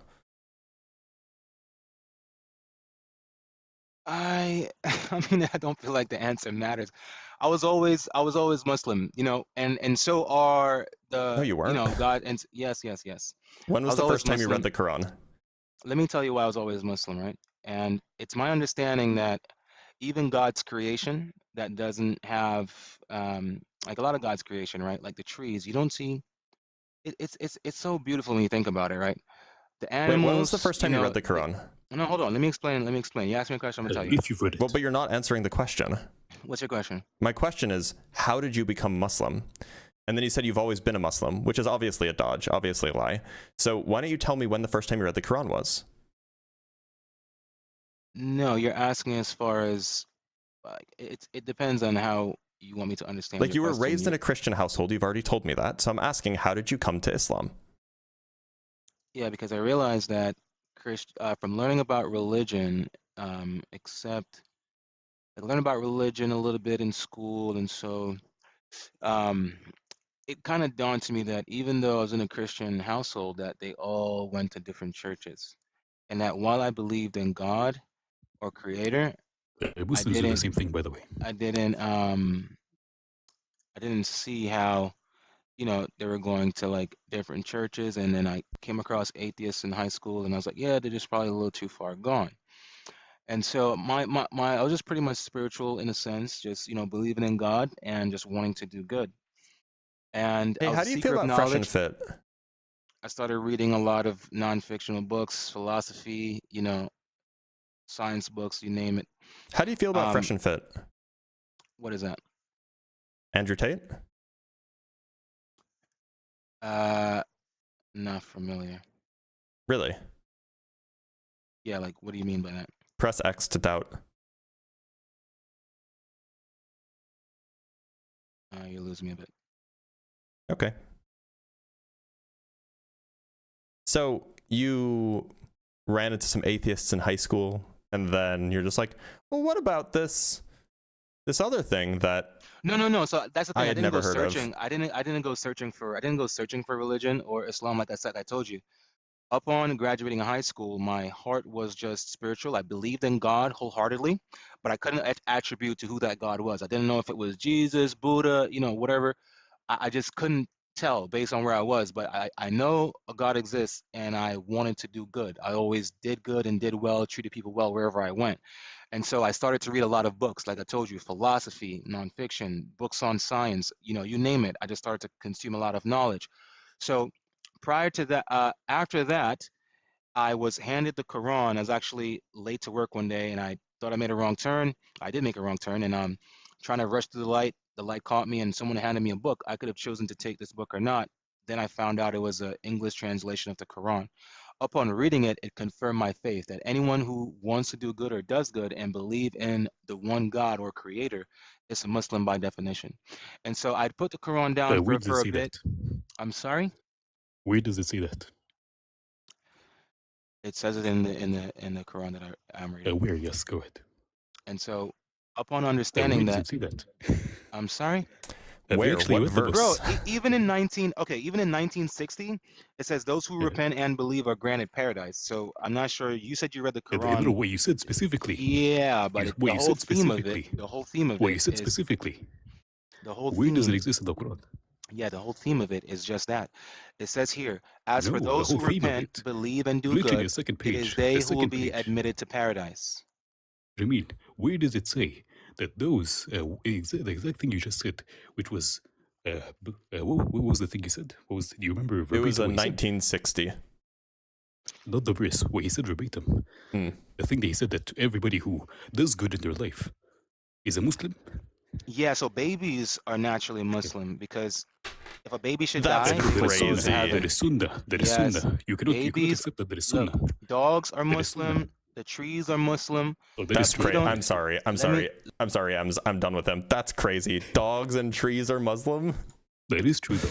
In the Quran, it says that the It's sun and the crazy, moon though. and the mountains prostrate to God. So they literally like get on their knees and they prostrate to God. I didn't know mountains had knees. Ems, thank you so much for being Oh, here. I appreciate Thank you. you. I'm gonna let you down though. Have a good one. That's crazy. Did I say KJV only Arabic? I meant KJV only Muslim, because that seems like kind of how he was. That was crazy though. I guess dogs are Muslim now. I always thought that my cat was Jewish, but I guess not. Cats can't be Jewish, so you know. Read some super chats. I'll move on to our next guest. From Mind-Forged Manacle with the $5, talk to Justin's friend M. Well, that's who we brought up. This guy's choosing deceptive translations of the Quran. It doesn't say the universe is expanding. See early commentators. Yeah, that sounds about right. From Dwayne Warren with the $10, if morality is real and self-sacrifice truly good, can a value-neutral universe explain why moral values bind us, or does that point to God as its deeper ground without reducing morality to illusion? Look, so it might be the case that there isn't a sense in which moral values actually bind us, in which case you would be a moral anti-realist. Merely, we have a drive to do these things, but there's no like external binding that's happening.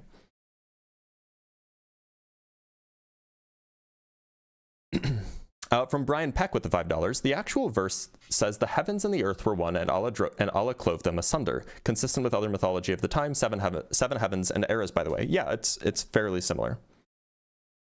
From Brian Peck again with the $5, it says we are capable, not the universe is expanding. Moonquote uses the word nur, which means light, not reflected. Bad Zakir Naik, clone is bad. That's where he got it from. From Brian Peck again with the $2, the satanic verses disagree with no one else's claim. Oh, that's interesting. I always forget that the satanic verses exist.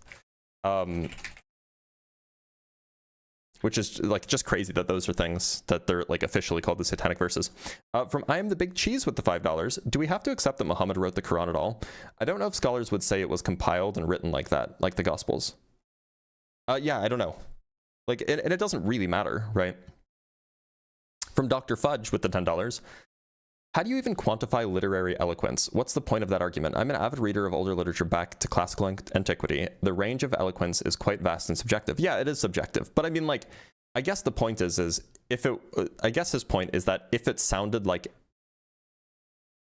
so a native speaker can typically tell if somebody is well-educated or not well-educated based off of the language that they use, at least to some degree, right? If I'm speaking with somebody who, for whom English is their fourth language, I shouldn't say well-educated, I should say fluent in a language.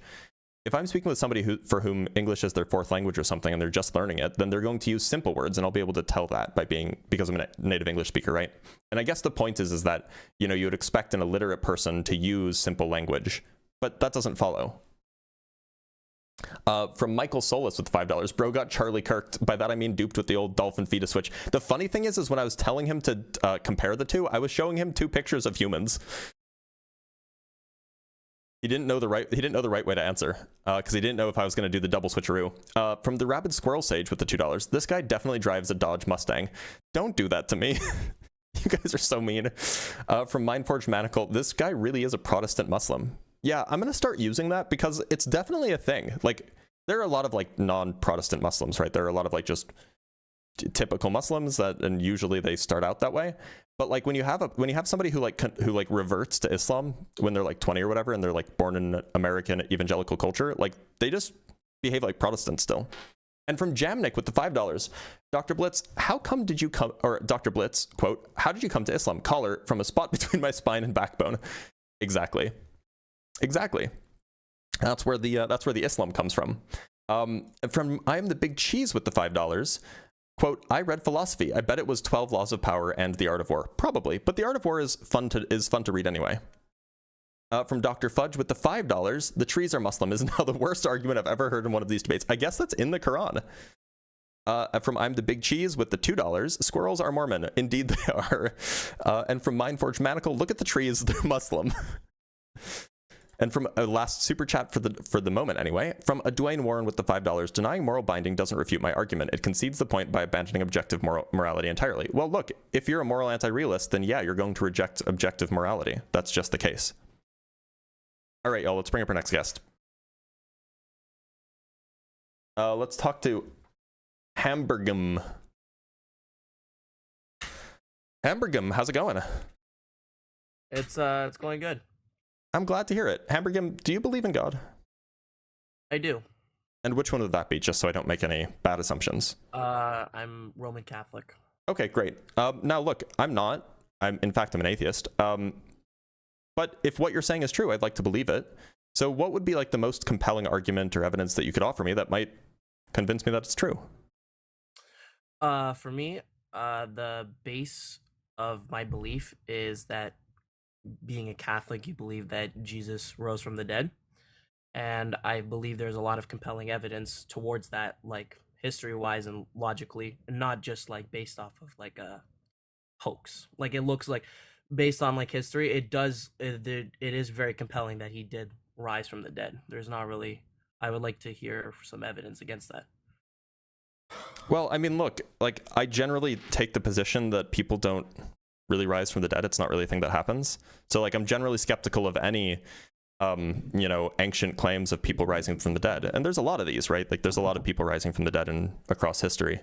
I think Nero was said to have done it 3 times. But like I don't believe that.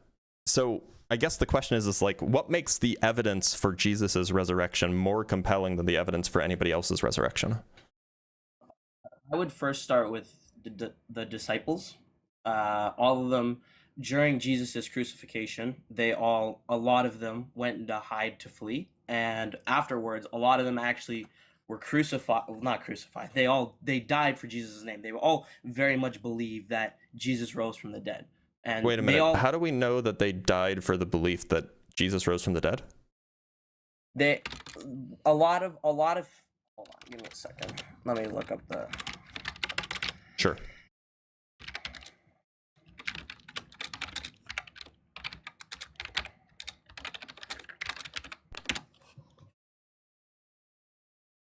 Sorry, I actually didn't know I was gonna get in here. You're good. You're fine. Yeah. I appreciate you. Yeah. Saint Stephen, first considered the first Christian martyr. He was publicly preached that Jesus was the Messiah and stoned to death in Jerusalem. James's son.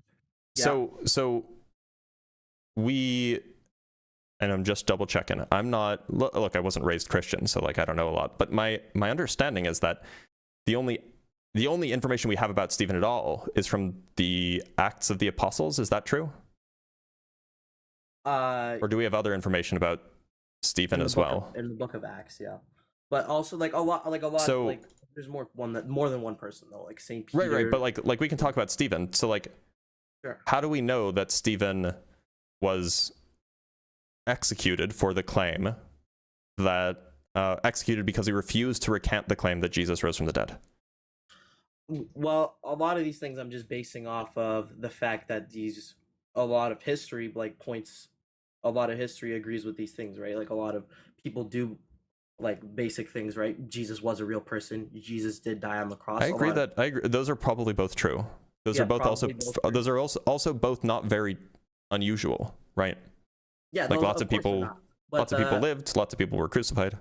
Of course. But Jesus disappearing from the temple 3 days later, that was also disappearing from the temple. You mean the tomb?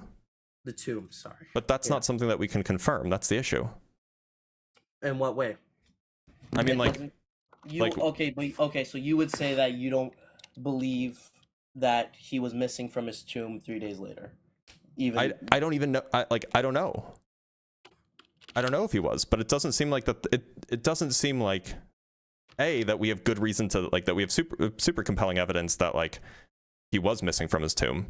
B, we don't have B, even if he was missing from his tomb, it doesn't therefore imply that he resurrected.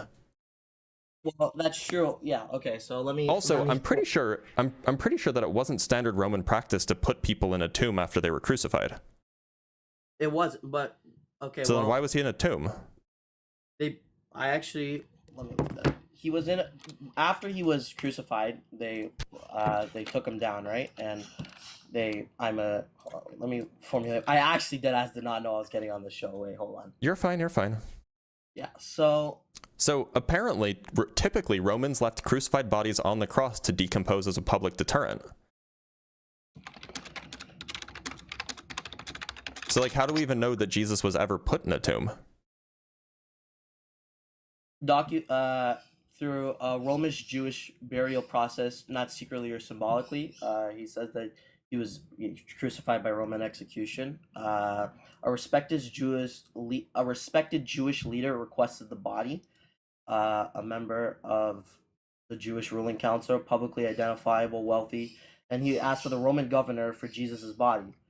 And Roman approval was required, right? And what documentation do we have that this happened? This is all from most of the Gospels of the Bible. Most of this comes from the Bible. So the trouble is that I have a hard time believing a lot of the claims that are in the Gospel. Right? Sure. Well, like the Gospel also, like, depending on which books you're reading, like I think is it Matthew? That mentions 500, or not 500. Is it Matthew that mentions the the ancestors rising from the dead from their tombs in Jerusalem and just wander around the city? Say it again, you cut out. My phone cut out. So it's in Matthew 27. There's a description of the bodies of the saints rising from tombs after Jesus died and entering Jerusalem and appearing to many people. So like we have a bunch of dead people just coming back to life, wandering around Jerusalem and talking to people or interacting with people. And we're supposed to believe that this book contains true things? I would say so, yeah, because there is, like, it's not just like, okay, like, not to hate, but like taking like a lot of other religions, for example, it is like one person, one claim, and it's like it's reflected inwards, right? Like there's not like a lot more like books and like references and whatnot, but like for Jesus's life, he was like, it was a very like documented occurrence. No, but like the Matthew 27 claim is this is the only time it's even mentioned, right? It's the only time it's recorded, if this ever even happened. Only time what's recorded. That the bodies of the dead rose from the various dead people rose from the dead after Jesus died, and then wandered around Jerusalem and interacted with people. That like we literally have like zombies walking around Jerusalem after Jesus died. And this is in the same book that says that Jesus rose from the dead. Why should I believe this? Well, I mean, like, I excluding that, okay, yeah, sure. Like, don't. No, but the thing is, look. If I were writing a history textbook, and I were trying to tell you that this is a history textbook, and then I also include in 1961, 100 aliens descended upon, let's not say 1961, let's say, and then in 2014, 100 alien spacecraft descended on Washington, D.C. and took photos and selfies with various bystanders. If I included that in my history textbook, you would have good reason to discount the entire textbook, right? Yeah. So this is what I was going to get to, actually. So I was losing myself here. Outside of the Bible, right? Like Jesus's life was like a lot of it was documented inside the Bible, and then it does say in the Bible that he did resurrect, that his thing. Outside of that, a lot of people died for his name and claimed that he was seen alive and well, died. Hold on, we don't have any evidence that anybody died for the claim that he was resurrected. We have no evidence of any of that. And we have no extra biblical sources of any of this. I disagree with that. Can you find me one? In Tacticus. Tacitus? Tacitus. Okay, which part of Tacitus? Annals 15.44. All right, let's pull it up. Book 15, at the Annals of Tacitus, book 15, verse, or no, it's not verse 44, it's paragraph 44. So I'll just put this up so everybody can see it.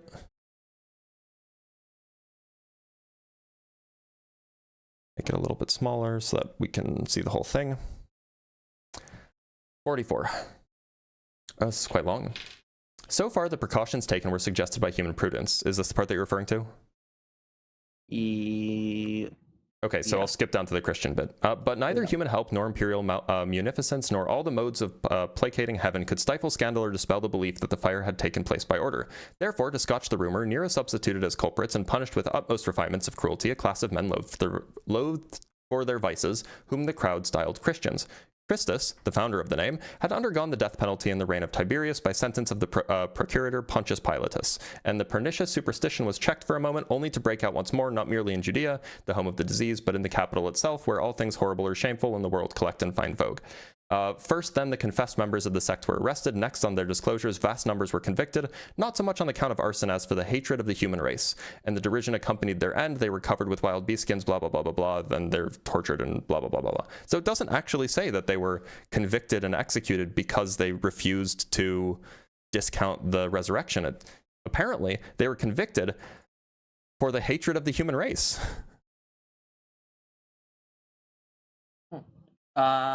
Okay. Let me So, like, what's the extra biblical source that we have Christians who would have been alive and witnessed to Jesus's resurrection if it happened, that they were executed because they refused to recount? Well, I'm gonna be honest. Like, I wasn't prepared to give you sources, but looking it up here, You'll find is there or none. I'm looking here, and there's I'm seeing a lot. I'm trying to verify on the spot. It's a bit difficult. Let me go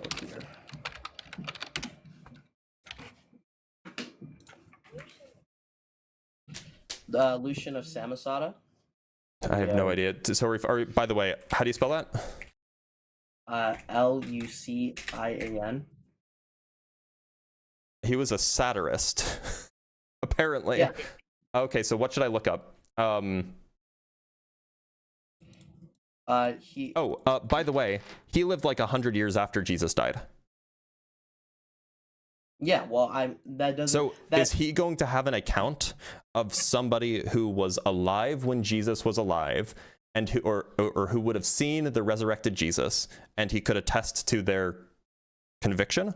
Because it seems like at best this would be like a third person account, because you would have the person who says.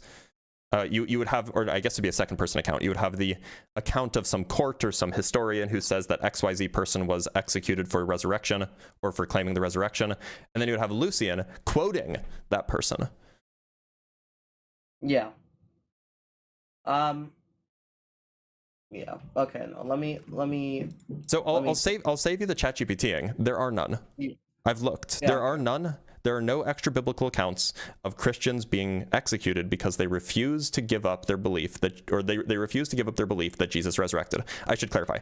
There are no accounts of apostles or anybody who was alive at the time being executed for that purpose. Plenty of people have given their lives for their beliefs afterwards, but these wouldn't have been people who would have witnessed it personally. Okay. Well, let me track back here and stop trying to get down into the niche. So you don't believe? Okay, so you do believe that Jesus was a real man and that he was crucified? Yeah, those are both plausible.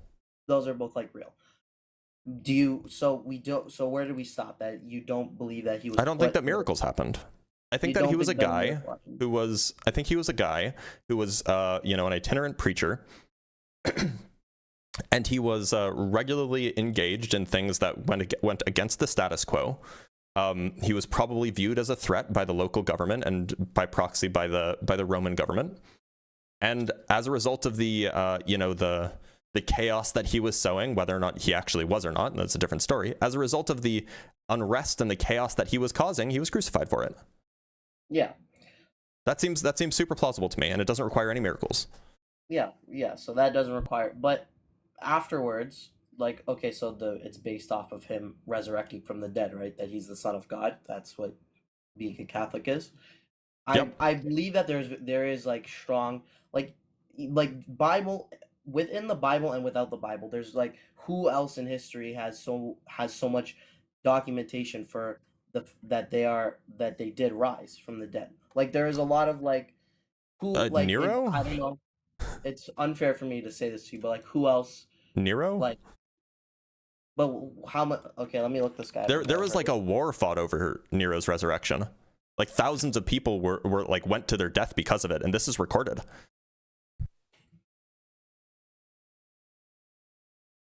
They're called pseudo-Neros, and there have been a few of them. Yeah. He wasn't really dead. I've just never heard of this guy. I'm looking him up. Right He was a Roman emperor. Yeah.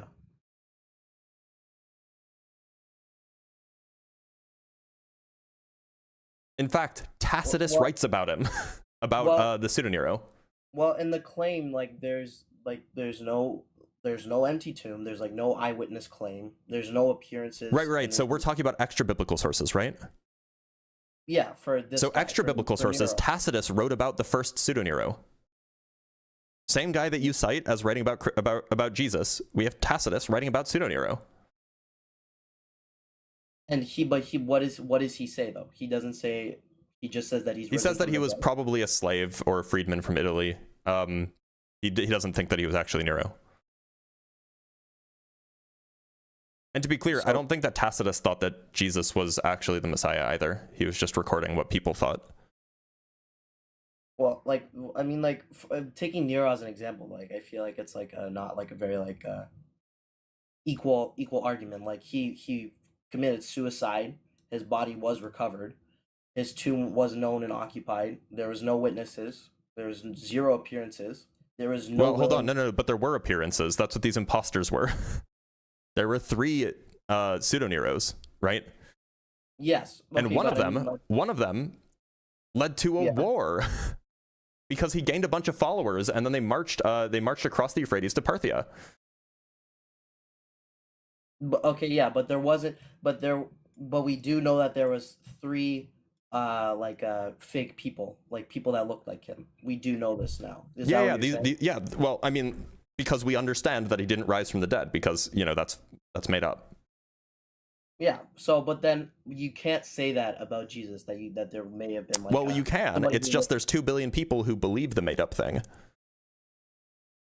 Excluding the 2 billion people, how would we know that there was just where could it have been that him missing from his tomb and that people died claiming that Jesus resurrected from the dead? Like where does it say that there was just a guy that looked like him and he was like claiming to be Jesus, and that's why all this happened? There's no claim that people who believe that Jesus rose from the dead, there was no doppelganger like as Nero's. Well, there are plenty of people who make that claim. Like, make what claim? The Jesus imposter explanation. That's like a thing that people talk about. Like, but what evidence is there against that? I would say not nearly as much. What evidence? Wait, is your question that like what evidence? What are you asking for? No, I'm asking. Okay, so we have evidence that Nero's resurrection was fake because there was these doppelgangers and that these things were documented. Correct? Well, no. The point is that they claimed that they were the legitimate resurrected Nero. It's just, and they got a lot of people to believe them, but not everybody believed them. And the people like Tacitus, for example, was like, oh yeah, he was an imposter. I see. So these three doppelgangers, they all actually claim to be Nero as well. Yeah. Okay, I missed that. Yeah. They weren't just like guys who looked like him. They like claimed it, and they like a war was, or like it wasn't really a war. It was more of a slaughter. But like this is a serious thing. Yeah, but we know today, right, that these people were not Nero. Like, we know that there was we know Nero died and where he was placed, right? And so I mean, you're right. We know that Nero, because we actually know where Nero's tomb is, like we know that like Nero definitely did not rise from the dead. Died, right? But but now you're saying, well, because we don't know where Jesus died, we don't know where Jesus's tomb is. How can we know that Jesus didn't actually rise from the dead? It's just not a very compelling story. Well, we do know where. Where? Because apparently it's contentious.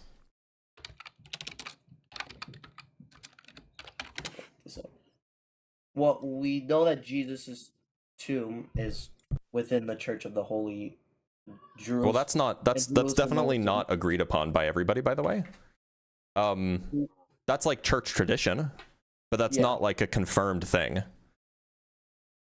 But how? And in fact, other Christians think it was somewhere else. It's not confirmed because Jesus wasn't found in there, obviously. Like no, it's not confirmed because like there are other Christian traditions that place the body or place Jesus's tomb as being somewhere else. Like there's something called the Garden Tomb, which is another stone-hewn or rock-hewn tomb, which some people think that was where Jesus. Like the point is we don't really have any reason to think one way or the other that like the church that the tomb below the Church of the Holy Sepulchre is the tomb, or the tomb in, like the Garden Tomb is the tomb. Like we don't really have any. As far as I'm aware, we don't have any like compelling evidence that tells us one way or the other. Well, a lot of Christians do though agree, including the Catholic Church, which I would say is the most, it's the Catholic tradition, the Pope and whatnot, has started from Jesus, right? You would say this too. Jesus wasn't the first Pope. No, not that. Not Jesus was the first Pope, but the church was started from Jesus. Well, it was started by his followers. But I mean that's a semantic point. Like it doesn't matter what. Jesus, sure. Jesus told them to do that. Our church, the Catholic Church, does believe that he was in this tomb, and who right. But the earliest claims that tomb was Jesus's tomb are like 300 years after Jesus died. Well, where else would it be? Where else would you? Who knows? Yeah. But making a claim 300 years after it happens is a little bit sketch. It is sketch, but okay, fine. Excluding that, we don't know the location of Jesus's death, even though it is documented in the Bible that he was missing from his tomb 3 days later. We're back at the same point. There is documents that in the Bible and outside that people did die like martyrs for his name. They believe that. So lots of people die for beliefs that they have. Of course. Especially if they're beliefs that they were raised in. Like there was a big thing. I mean, you could just take Islamic extremists, right? That's surely a thing that is definitely an example of people dying for things that they believe in. But that doesn't make it true. Okay. The point is we don't have any documentation of the Christian apostle or the early apostles, the people who would have seen Jesus rise from the dead. We don't have any documentation that any of them died for what they believed in.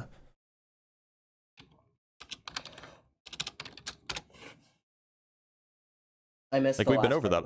We don't have any evidence that any of these apostles who would have seen the resurrected Jesus, we don't have any evidence that any of them died for what they've seen, and we've been over this already. There are no extra biblical sources for this. Well, I mean, I keep looking it up. I'm not obviously I'm no historian, but you keep looking it up and you keep not finding anything. Well, it says I'm looking up. Obviously, I can't verify this. I'm hoping you can with me. Saint Stephen, Saint Stephen. The only accounts of Saint Stephen that we have is from the Acts of Apostles. We don't have any extra biblical sources about him. Okay, fine. James's brother of Jesus. James's brother Jesus. We have evidence that he was executed, but not why. Okay, Saint Paul. Again, we don't have any evidence about why he was executed. I think it was Paul that we have evidence that he was executed.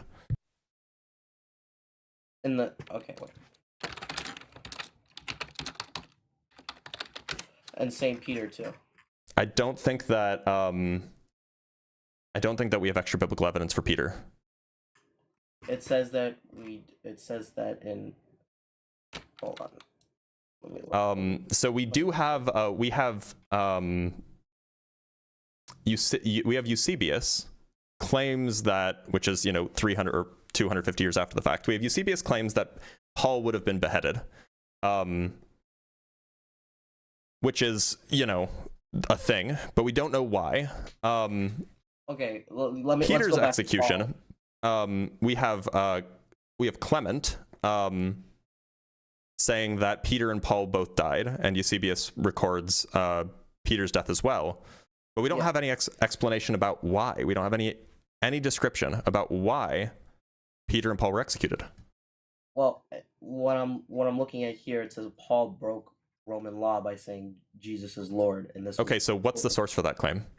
This is on. Let me give you the website.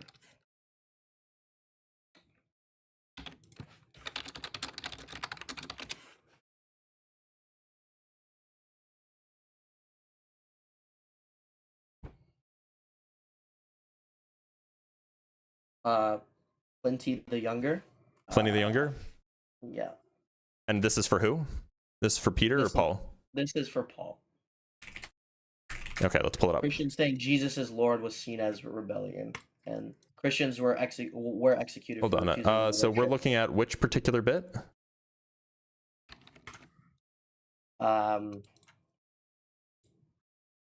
Is it the letter to Trajan or Trajan? I don't know how to pronounce that. Yeah, me neither. That's what I'm.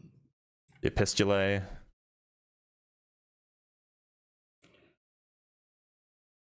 It might be that.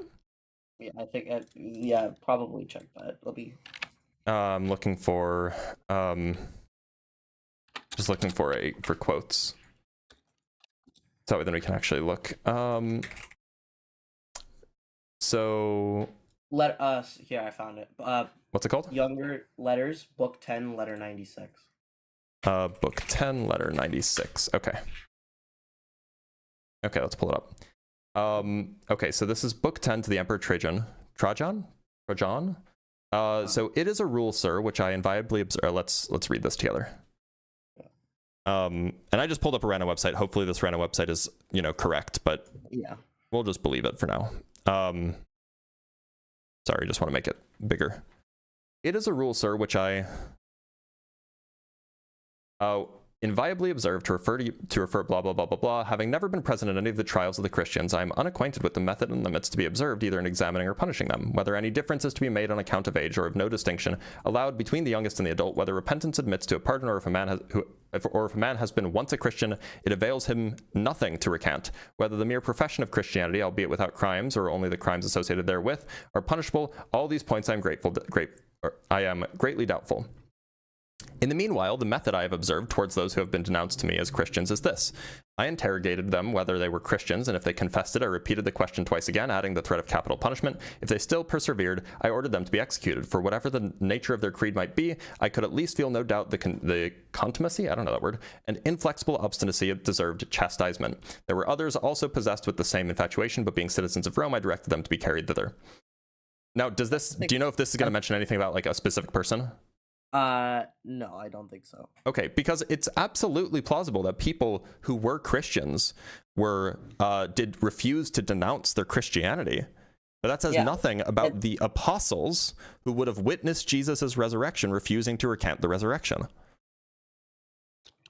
That's the claim. Look, plenty of people die for their beliefs. That's not remarkable. What would be remarkable is that the people who would have seen the resurrection died for the belief that the resurrection happened. Yeah, let me find something else here too, because I'm positive that I've seen this somewhere, that one of the apostles have died for.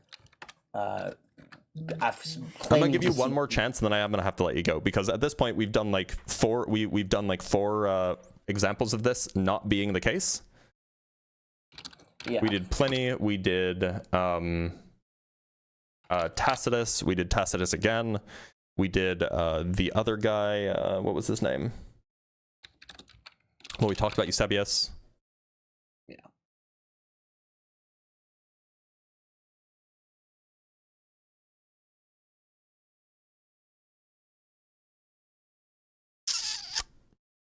Yeah, James's brother of Jesus was probably. Yeah. Okay. So James. So what is the source for James's execution?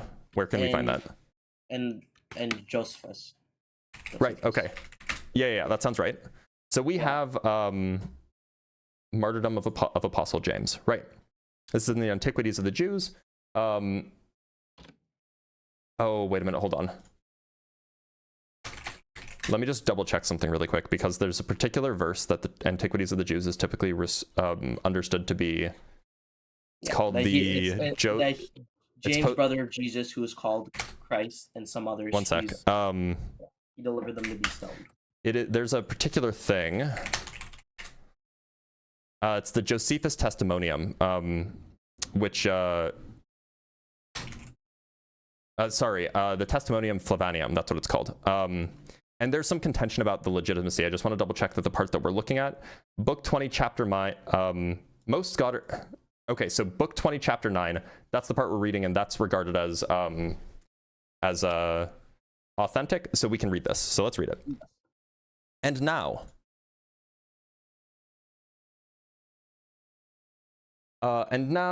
Caesar, upon hearing the death of Festus, sent Albinus into Judea as procurator, but the king deprived Joseph of the high priesthood, blah, blah, blah, blah, blah. This is not really relevant. I'm just looking for the relevant part. So he assembled the Sanhedrim of judges and brought before them the brother of Jesus, who is called Christ, whose name was James, and some others, or some of his companions. And when he had formed an accusation against them as breakers of the law, he delivered them to be stoned. But as for those who seemed the most equitable of the citizens, and such as were the most uneasy at the breach of the laws, they disliked what was done. They also sent to the king Agrippa, desiring him to send Ananus that he should act, blah, blah, blah, blah, blah. So the point is that it actually tells us why James was executed, why he was stoned, and it was for breaking the law. It doesn't say because he refused to recant the resurrection. It says James, the brother of Jesus, who is called Christ, he delivered them to be stoned. Yeah, and when he had formed an accusation against them as breakers of the law, he delivered them to be stoned. So the accusation was for breaking the law, not for believing that Jesus rose from the dead. It doesn't even say what law was broken. So how could we know how can we know that they had the opportunity to recant that Jesus rose from the dead and that would have saved them? How can we know that they were executed for their belief in that he rose from the dead? Say that last part again. I cut out again. How can we know that James was executed because he believed that Jesus rose from the dead? Because it doesn't say it here. Don't type it into ChatGPT again. No, I'm reading the... What website are you on? I think I'm on a different website. julianspriggs.co.uk. It's just a text of Josephus, Antiquities of the Jews. Well, there was no separate belief that like he could have died for. Like, what else? No, he was accused of breaking the law. It doesn't say anything about a belief. It's about breaking the law. But what other law could he have broken than being fomenting rebellion, disturbing the peace, worshiping somebody besides the emperor? Which would be Jesus. Yeah, and if that's a crime, then it's a crime, and it doesn't matter if he changed his mind. He would still be guilty of the crime. Yeah, he'd still be guilty of the crime of he'd be dying for Jesus' name. No, but the point is that he couldn't have recanted and gotten out of it. So even if he was, suppose that he was saying, yeah, my brother, he was God, and then they charged it, they're like, you better stop saying that or we're gonna execute you. He didn't get that opportunity. At least that's not clear that he did. It doesn't say that he did. It wasn't like he had the opportunity to tell the truth and then he would be let go. There was no other like belief that he could have been. This doesn't say anything about belief. He wasn't executed for a belief. He was executing for breaking a law. Now what that law is, we don't know.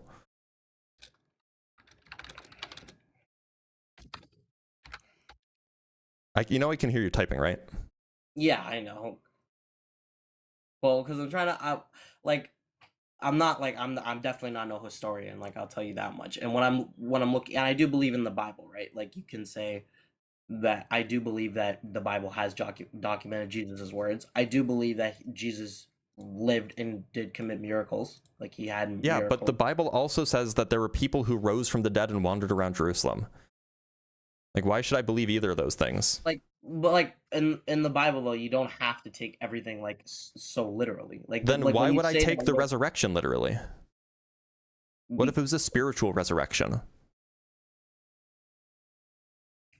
That's for you to decide. That's the faith of it. We believe that he did die on the cross. But And rise from the dead. why would you believe that if the same book that says that also says that a bunch of dead people wandered around Jerusalem? Again, like there is, like you just have to interpret it as it might be. Why? So like if it you were have the to truth, you have to like ignore if the parts Bible that were seem the truth- ridiculous, but believe the parts that don't. No, like you take every part in every consideration. Okay, And so the taking- zombies taking wandering around Jesus's Jerusalem. Yeah, no. What do you can take what do you that what do you and do with that? You read. I don't know where that verse. Well, It's you in said Matthew somewhere. 27. Yeah, Matthew 27. I would read around Matthew 27, and I would see why that was written. It But, just like, describes Jesus' this as something that happened. Well, I have to look. I couldn't confirm that. But like Jesus' resurrection. I can show like, you. Yeah, sure. Hold on.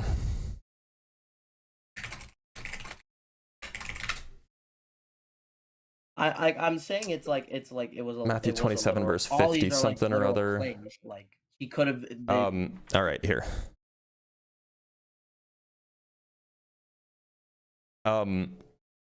So Jesus is currently on the cross. This is, from Matthew 27, verse 45. From noon until 3 in the land, darkness came all over the land. About 3 in the afternoon, Jesus cried out in a loud voice, Eli, Eli, lema sabachthani, blah, blah, blah, blah, blah. Immediately, blah. And when Jesus has cried out again in a loud voice, he gave up his spirit. And that's when he died, right? He gave up his spirit. And then, at that moment, the curtain of the temple was torn in two from top to bottom. The earth shook, the rocks split, and the tombs broke open. The bodies of many holy people who had died were raised to life.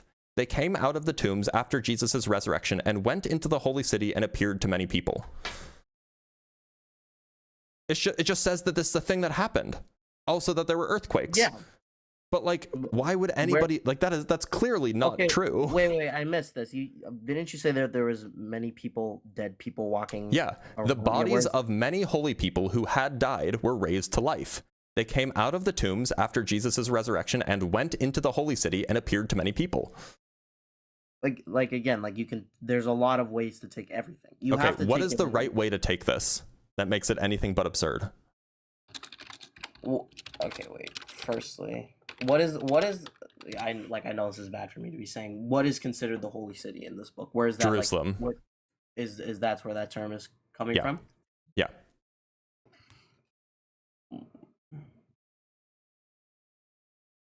And but it could also be the holy city is like. The holy city is Jerusalem. It's referring to the place where the temple is. And the temple's in Jerusalem. I'll admit, I'm not gonna be able to dissect this for you and give you the most honest answer without the help of the internet. If I looked it up, maybe there's a better recollection of would you like me to look it up and see? No, you I'm don't not have to. I should actually probably move on. I should move on to another guest. But look, these are things to think about. If you want to believe the Bible, then you have to come up with a way to make sense of these absurdities and then still find a reason to believe the guy who wrote this book. And that seems really, really implausible.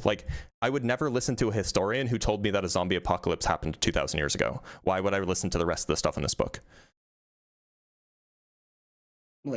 Sure, you could say that, but there is a lot of things that are said in the Bible that are that seem very literal and they seem super absurd, but then you actually read the context of the book and it's not well, this is a good example of something that is absurd. But look, Hamburger, I'm going to let you go, but thank you so much for being here.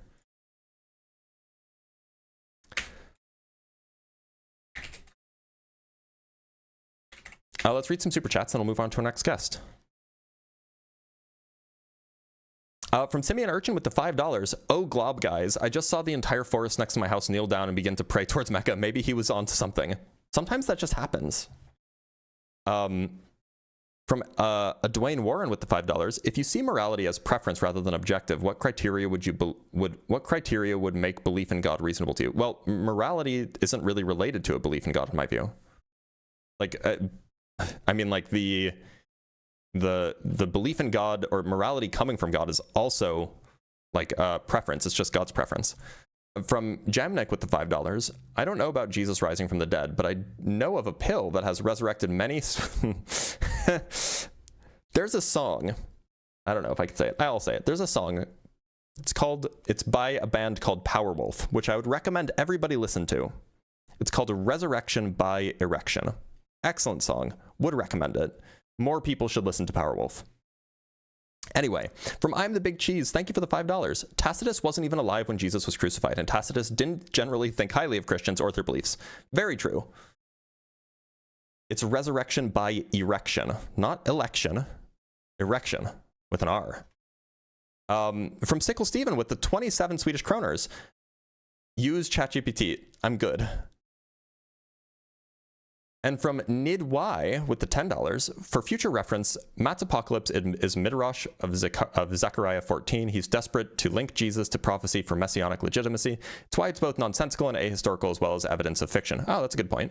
I will jot that down and add it to my to be sorted. Matt's apocalypse is Midrash of Zechariah 14. Cool. I'll look into that further. From I'm the Big Cheese again with the $5. Romans killed a lot of, if not all, acclaimed Jewish messiahs, at least 4 according to Josephus, as well as just rabbis who Rome didn't like. Yeah, Rome was big on the whole execution thing. From Furtive Patah with the $2, a Christian not knowing Nero is wild. Indeed it is. And from I'm the Big Cheese again, martyrs had faith, not knowledge, and were primed by teachings that it is better to die than to betray their community. Dying for faith is similar to dying in battle. It was a spiritual war, jihad. Yeah, look, that's why people do this today. From Jamnik with the $5, Tacitus's tacit diss equals an insult that is understood or implied without being stated, usually delivered by a Roman historian. Fair point. From Tobias Berger with the 49 Czech crowns, is all of this historical stuff in the debate notes? Some of it is, not all of it. I need to flesh out the historical stuff in the debate notes section, just because it doesn't come up a lot, and I happen to know a lot of it offhand already, so I haven't added it to the debate notes, but I probably should, because I can never keep Peter and Paul straight anyway. Now, that reminds me, I should mention there are debate notes that I use for a lot of my debates. There's a lot of resources and facts and sources and arguments and counter-arguments and so on for, politics, for religion, for conspiracies like Flat Earth and like Young Earth and stuff like this. And if you want access to those debate notes, it's like $4 or $5 a month. You just become a member on YouTube or on Patreon, and you can get access to the debate notes. And if you don't have them, if you don't want to subscribe on YouTube, there's also Patreon. You can subscribe on Patreon as well. It's for like $5 a month, and you get access to them. And I do change them on the regular. If you look at the history, like I probably make like half a dozen changes a week, just like of adding new things, adding new arguments, things like that. So consider it. It helps support the channel too. Lamau, his selling an atheist debate course. No, it's not an atheist debate course. These are like my personal notes that I didn't used to make freely available because they were just mine. Because I was using them just to keep track of sources, but people expressed interest in wanting my debate notes. It's not like a course. It's just like a document that has a whole bunch of like lists and topics and stuff like that with sources. So, it's a thing that's worth doing. If you want, of course. Like, just think of it as a way that you can support me rather than, and then you get a perk, right?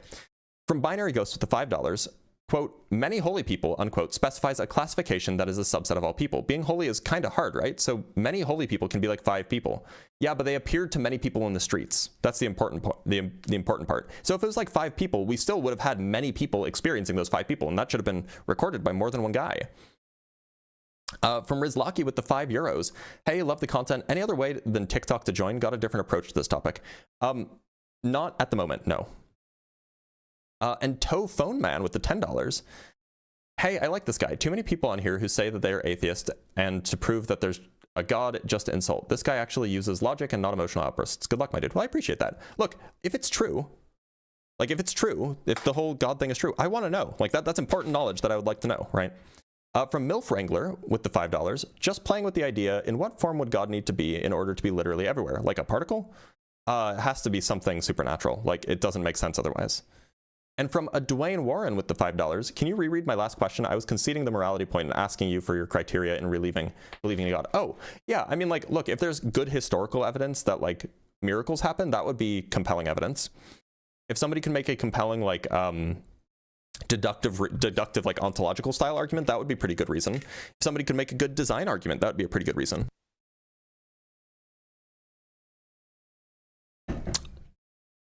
Bacon and Bush just sent 5 Dr. Blitz Debunks memberships, which means 5 people just got access to the debate notes and the emojis. So that's cool. That's a cool thing. Thank you, Bacon. All right, let's move on to our next guest. Talk to Mike E. or Mick E. Mickey? Mikey? Mikey. Did I say it right? Yeah, you could just call me Mike. All right, Mike. How's it going? I'm good. Glad to hear it. I think I followed just a week ago. Okay. Well, welcome. Yep. And right now I had the time to talk. But a little background of you. You say you're a doctor? I have a PhD in physics. But look, do you believe in a God, Mike? Yes, I do. Okay, so I don't. And the topic today is, can you convince me to believe in the God that you believe in? Because, like, if the God that you believe in is true, I really want to know about it. So what you got for me? Do you have evidence, arguments? Yeah, I would just like for you to, I don't have a PhD, right? That's fine, you don't need one. Yeah. So I guess just keep it simple, basic, you know. So for me, it's, I'm a Christian, I would say, right? Mm-hmm. So, physically, I can't see him, right? Right. Well, would you say that a thought of him believing and we talking about God, does that not make him exist? I mean, like, people, I would say no. Like, people debate and talk about, you know, Vegeta and, you know, Naruto, but that doesn't mean that they exist. All right. I guess that's fair enough, you know. But there is a saying that says, God provides, correct? That is a thing that people say, yeah. Yeah. So, I just have a quick question. Sure. Do you make money out of this debate? It says, can you convince me? Yeah, I mean, well, so, like, the debate itself doesn't make money, but people do donate. I definitely do get donations, absolutely. So would that come to a conclusion that God provides? Meaning, he kind of exists because he provides. Well, the idea exists. Surely, the idea exists, but, like, it's not God doing the providing. It's like Bacon and Bush who's doing the providing. It's like Dwayne Warren who's doing the providing. It's like Toe Phone Man who's doing the providing, right? Right, like you said, the idea. So would you say God is an idea, like a thought? Yeah, it's an idea. People have ideas about things. Right, so God provides, meaning, you know. No, the idea doesn't. The viewers do. Sorry, somebody's crying right next to me. Okay. Easy. All right. Look, Mike, I'm going to let you go because it doesn't seem like that you really have an argument there. Also, I think that you should probably take care of your animals. I think that may have been a cow. Maybe? All right, let's talk to Abraham Blood. Abraham Blood. How's it going? What's up? Not much. Glad to hear it. Abraham Blood, do you believe in a God? Yeah, I do. Okay, and which one would that be? Just so I don't make any false assumptions. Yahweh, yeah. Sorry, which one? Yeah. God, like Yahweh, Abraham, Isaac, Jacob. Okay, sure. So you're Jewish? No. Christian sides. Okay, yeah, you could have just told me that. Okay, so look, I don't believe in God. Could you offer me, you know, evidence or an argument that might convince me? We had people who knew God, people like Jesus Christ, right? And we live in a world where we have 2 billion Christians and all that. So you somehow think that we're all delusional. That he's not. I think that you're wrong. I think that people can be wrong about things without being delusional. And what about Islam? Is Islam wrong? Yeah, I would say that Islam is wrong. Yeah, they're wrong as well. So you feel that all of us were somehow just making this up, just going along with the flow. That all of us. I think that your parents and your communities taught you things that they believed were true. All right, and so now you believe that they're true. All right, so You've ever been to like a church whereby someone who's blind and then he gets healed, or someone who's deaf? I've never seen such a thing. No. Miracles at all? I've never seen a miracle. No. Okay, would you search any pastor who's ever done a miracle? Like, I've definitely heard about claims of these things happening, but I've never actually seen like these confirmed things actually happened. But on the scientific side, it's never been investigated at all. Like, they've never bothered. I've never seen scientific evidence that these miracles actually happened. Exactly. So why doesn't science actually try to investigate the supernatural? Well, I imagine that they do, and then they just end up showing, oh, this wasn't a miracle, or oh, there's no good reason for this. Or perhaps there's no good reason to using think that this was a yes, miraculous healing, for example. Like, I imagine that does happen quite a lot, and then they just aren't particular, like, they're not interesting because, like, obviously there was no miracle, and so they don't get plastered across the press. So the reason Israel exists right now is not because of the past and Moses and all that. What do you think brought it to this day for Jerusalem to be? The reason why Israel as a nation state exists is because there was a growing nationalist movement started in Europe in like the 1800s amongst Jews, because Jews were being essentially persecuted, and there was a nationalist movement, and that nationalist movement was connected with the religious tradition. The religious tradition indicates that that group of people, the Jewish people, have a cultural tie and an ethnic tie to that particular region of the world. So there was a political movement that eventually led to the establishment of a Jewish nation state. Like, that's how it happened. Like, that's the history. So when God says, like in Ezekiel, where he would send a whole war around the world, and that's 2 times right now, 2 world wars. Yeah, so he says about it. So God already foretold about this event, right? And the Jews were already from that land. So because of World War II, they were able to return, and God said God would restore Israel, and Israel is restored according to His will. Well, to be clear, Israel, like the notion of a nation state, didn't really exist 2,500 years ago. Like those didn't exist. There were empires and there were city states, right? So like to say that the modern nation state of Israel, which, you know, like declared independence, and there's like a whole messy history there. The modern nation state of Israel is not the nation of Israel as described in the Hebrew Bible, right? Like these, like they didn't even have the notion of a nation state with with you know, like a central government back then. That wasn't a thing. There were empires and there were city states. They kind of had judges before they actually went to asking. They copied kingdoms. I think that you're confused over what I'm saying. They did, like, the notion of, like, the modern notion of a city state, sorry, the modern notion of a nation state, which is what all modern countries are, would have been a completely foreign concept to people 2,500 years ago.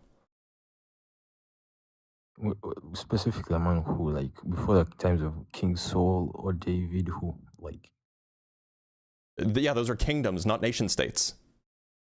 Exactly. So what are you saying to us? To mean a nation state would mean maybe democracy, but by then they were following. No, it doesn't even have to be a democracy. You can have a nation state. A nation state is like a modern concept. They do have one. They even had the shekel, right? I have no idea what you're saying. They had an army. They had an army to protect them. That's not clear. Then what would you define the nation state? What makes a nation state? Do you want to pull up an official definition? We can pull up an official definition if you want. Yeah. Go on. A sovereign state, so we would have to look up what sovereign means. A sovereign state whose citizens or subjects are relatively homogeneous in factors such as language or common descent. It's a sovereign political entity where the population largely shares a common culture, language, ethnicity, or history, meaning the political borders align with the cultural group's territory, creating a unified national identity. It combines the state's centralized government, defined territory and sovereignty with the nation's shared identity, deriving legitimacy from this cultural cohesion, with countries like Japan often cited as examples. That's actually probably a closer definition to an ethno state, but you know, the point still stands. Like, this notion of a nation state is a fairly modern idea. So somehow you don't accept the fact that God came on Mount Sinai and all that in His miraculous ways, right? Because God is beyond actually someone getting to get Him in the sense of science. I mean, He's God. He was there in a vacuum of space. I don't know where are we going with this. I'm telling you, you're getting me to help you, to get you understand. We just need to move on to another caller, because like maybe there's a language barrier there. But like this notion of a nation state, like with well-defined borders, with like sovereignty, with, you know, accepted well-defined borders amongst the international community, like this is all modern stuff.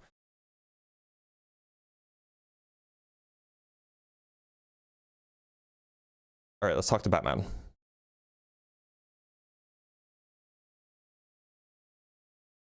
Batman, how's it going? Hello, can you hear me? I can hear you, Batman. Okay, but I'm not here to convert you to like a specific religion. I'm just saying, do you believe that God could be energy? Like No, energy I can don't. either be created. Let's talk to Go Caving. Hi, Blitz. Go Caving, how's it going? It's great, dude. I just went to Dave and Buster's and I won a bunch and I got a speaker. It's pretty cool. Glad to hear it. Talk to Kaiser Saucet. Kaiser, how's it going? Hiya. Your mic is super, super low, by the way. Oh, sorry. Can you hear me better? Nearer to me. It's super low. Here, wait. Give me a second. Okay.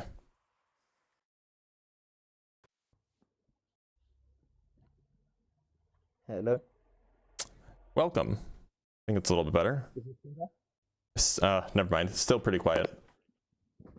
Sorry. I'm trying my best, but yeah, I'm not calling because I have any specific beliefs, but rather because I have a question towards people that do have Abrahamic beliefs and Druidic and different, well, Okay. from whichever roots. But look, the background says opposition only, so I'm gonna have to let you go. Let's talk to Boris. Boris, how's it going? Hey, what up, man? Is my mic okay? Your mic is fine. Boris, do you believe in a god?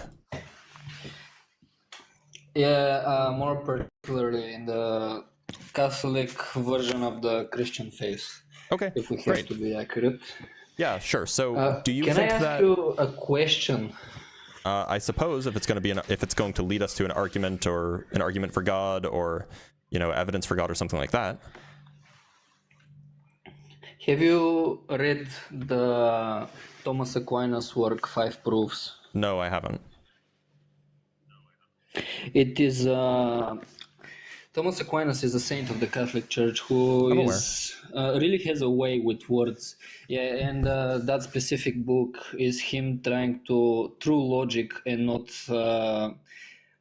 faith-related argumentation. Right. So prove the which existence argument do you? of So the why not God. why not make one of his arguments, whichever one you think is best? Because I've interacted with them before. I'm not particularly compelled by any of them. Oh, fair enough. Didn't know you have a kid. Well, the way that I got kind of sucked into Christianity was how do you get objective morality and the concept of objective truth without source of that, like the first source argumentation. So when you say objective, do you mean mind independent, or do you mean something else? Yeah, like independent of interpretation. Oh. So, sure. Okay. So in that sense, I think that there's probably some room for objective truth, namely that there are facts of the world that are independent of interpretation. That doesn't seem like it needs a source. There just needs to be a state of affairs that is a certain way and not a different way. And then I don't think that there is really a universal objective morality in the sense that you mean. I just don't think that that exists. Fair enough, that's too long of an argument to have on this specific stream, but like I'm not really sure if you're aware of the postmodern kind of debunking of the idea that objective reality exists, which I tried as an atheist like 2 years ago. I tried going to any idea to debunk that notion that out of let me rephrase. that there is no objective truth that isn't up to interpretation. I never said that But there I was couldn't no find objective. any, I never and- said that. I don't know. Like, I don't hold that view. If you define objective truth I'm as not saying I'm not saying that you said it. I'm sorry for the misunderstanding, man. but then I'm why are we talking saying about it? with I was going into a, Like, if I it's was not going my into view a and it's thing. not your view. Well, yeah, but how do you prove the existence of objective reality without a source for that? Because anyone I can don't- say I don't know what you mean by the brain in a prove. vat. The brain in a vat. Look, how do you so debunk the the brain in world a is vat a certain line way. of argumentation? Look, the world is a certain way. However it is, it's just objectively the case that it is that way. Now, we might not know the way the world is, but that doesn't mean that the world isn't a certain way. It doesn't mean that that objective truth, as you call it, doesn't exist. It just means that we might not know what the objective truth is. But how do you prove to like someone who doesn't think objective truth is a thing? How do you? You're gonna tell them 2 + 2 is 4, like something very No, simple. I will tell them that the And they're world gonna is say, no. I would tell them that the world is a certain way, and Okay. it's not another way. That's what I would tell them. Okay, like a good way to put it is a person that doesn't understand biology could say, well, what I perceive as blue, you could perceive as red. Yeah. Like that line of thinking. How do you go about explaining to them that that's wrong? Why do I need to explain to them that that's wrong? That could be the case. They could have their wires crossed in their brain or something like that. No, I don't mean in the literal case. Okay, fair enough. You could go to the next guy because I don't think we're getting anywhere. Cheers, mate. Good All right, combo. thanks for being here, Boris. Y'all, I probably should end the live here. I know it's a short-ish live. But I probably should end it because I have a meeting in like an hour and I have to eat lunch and make some coffee. Yeah, so I think that we're gonna end it here. Before we go though, I have some super chats to read, and I should check over the cash apps and things like this just so I don't miss any. Let's just double check the cash apps real quick because I always miss those first. Looks like we don't have any cash apps present. I do have a lot of emails that I'll have to go over. That's really annoying. Okay, anyway, let's read some cash apps, or some super chats. From Binary Ghost with the $10.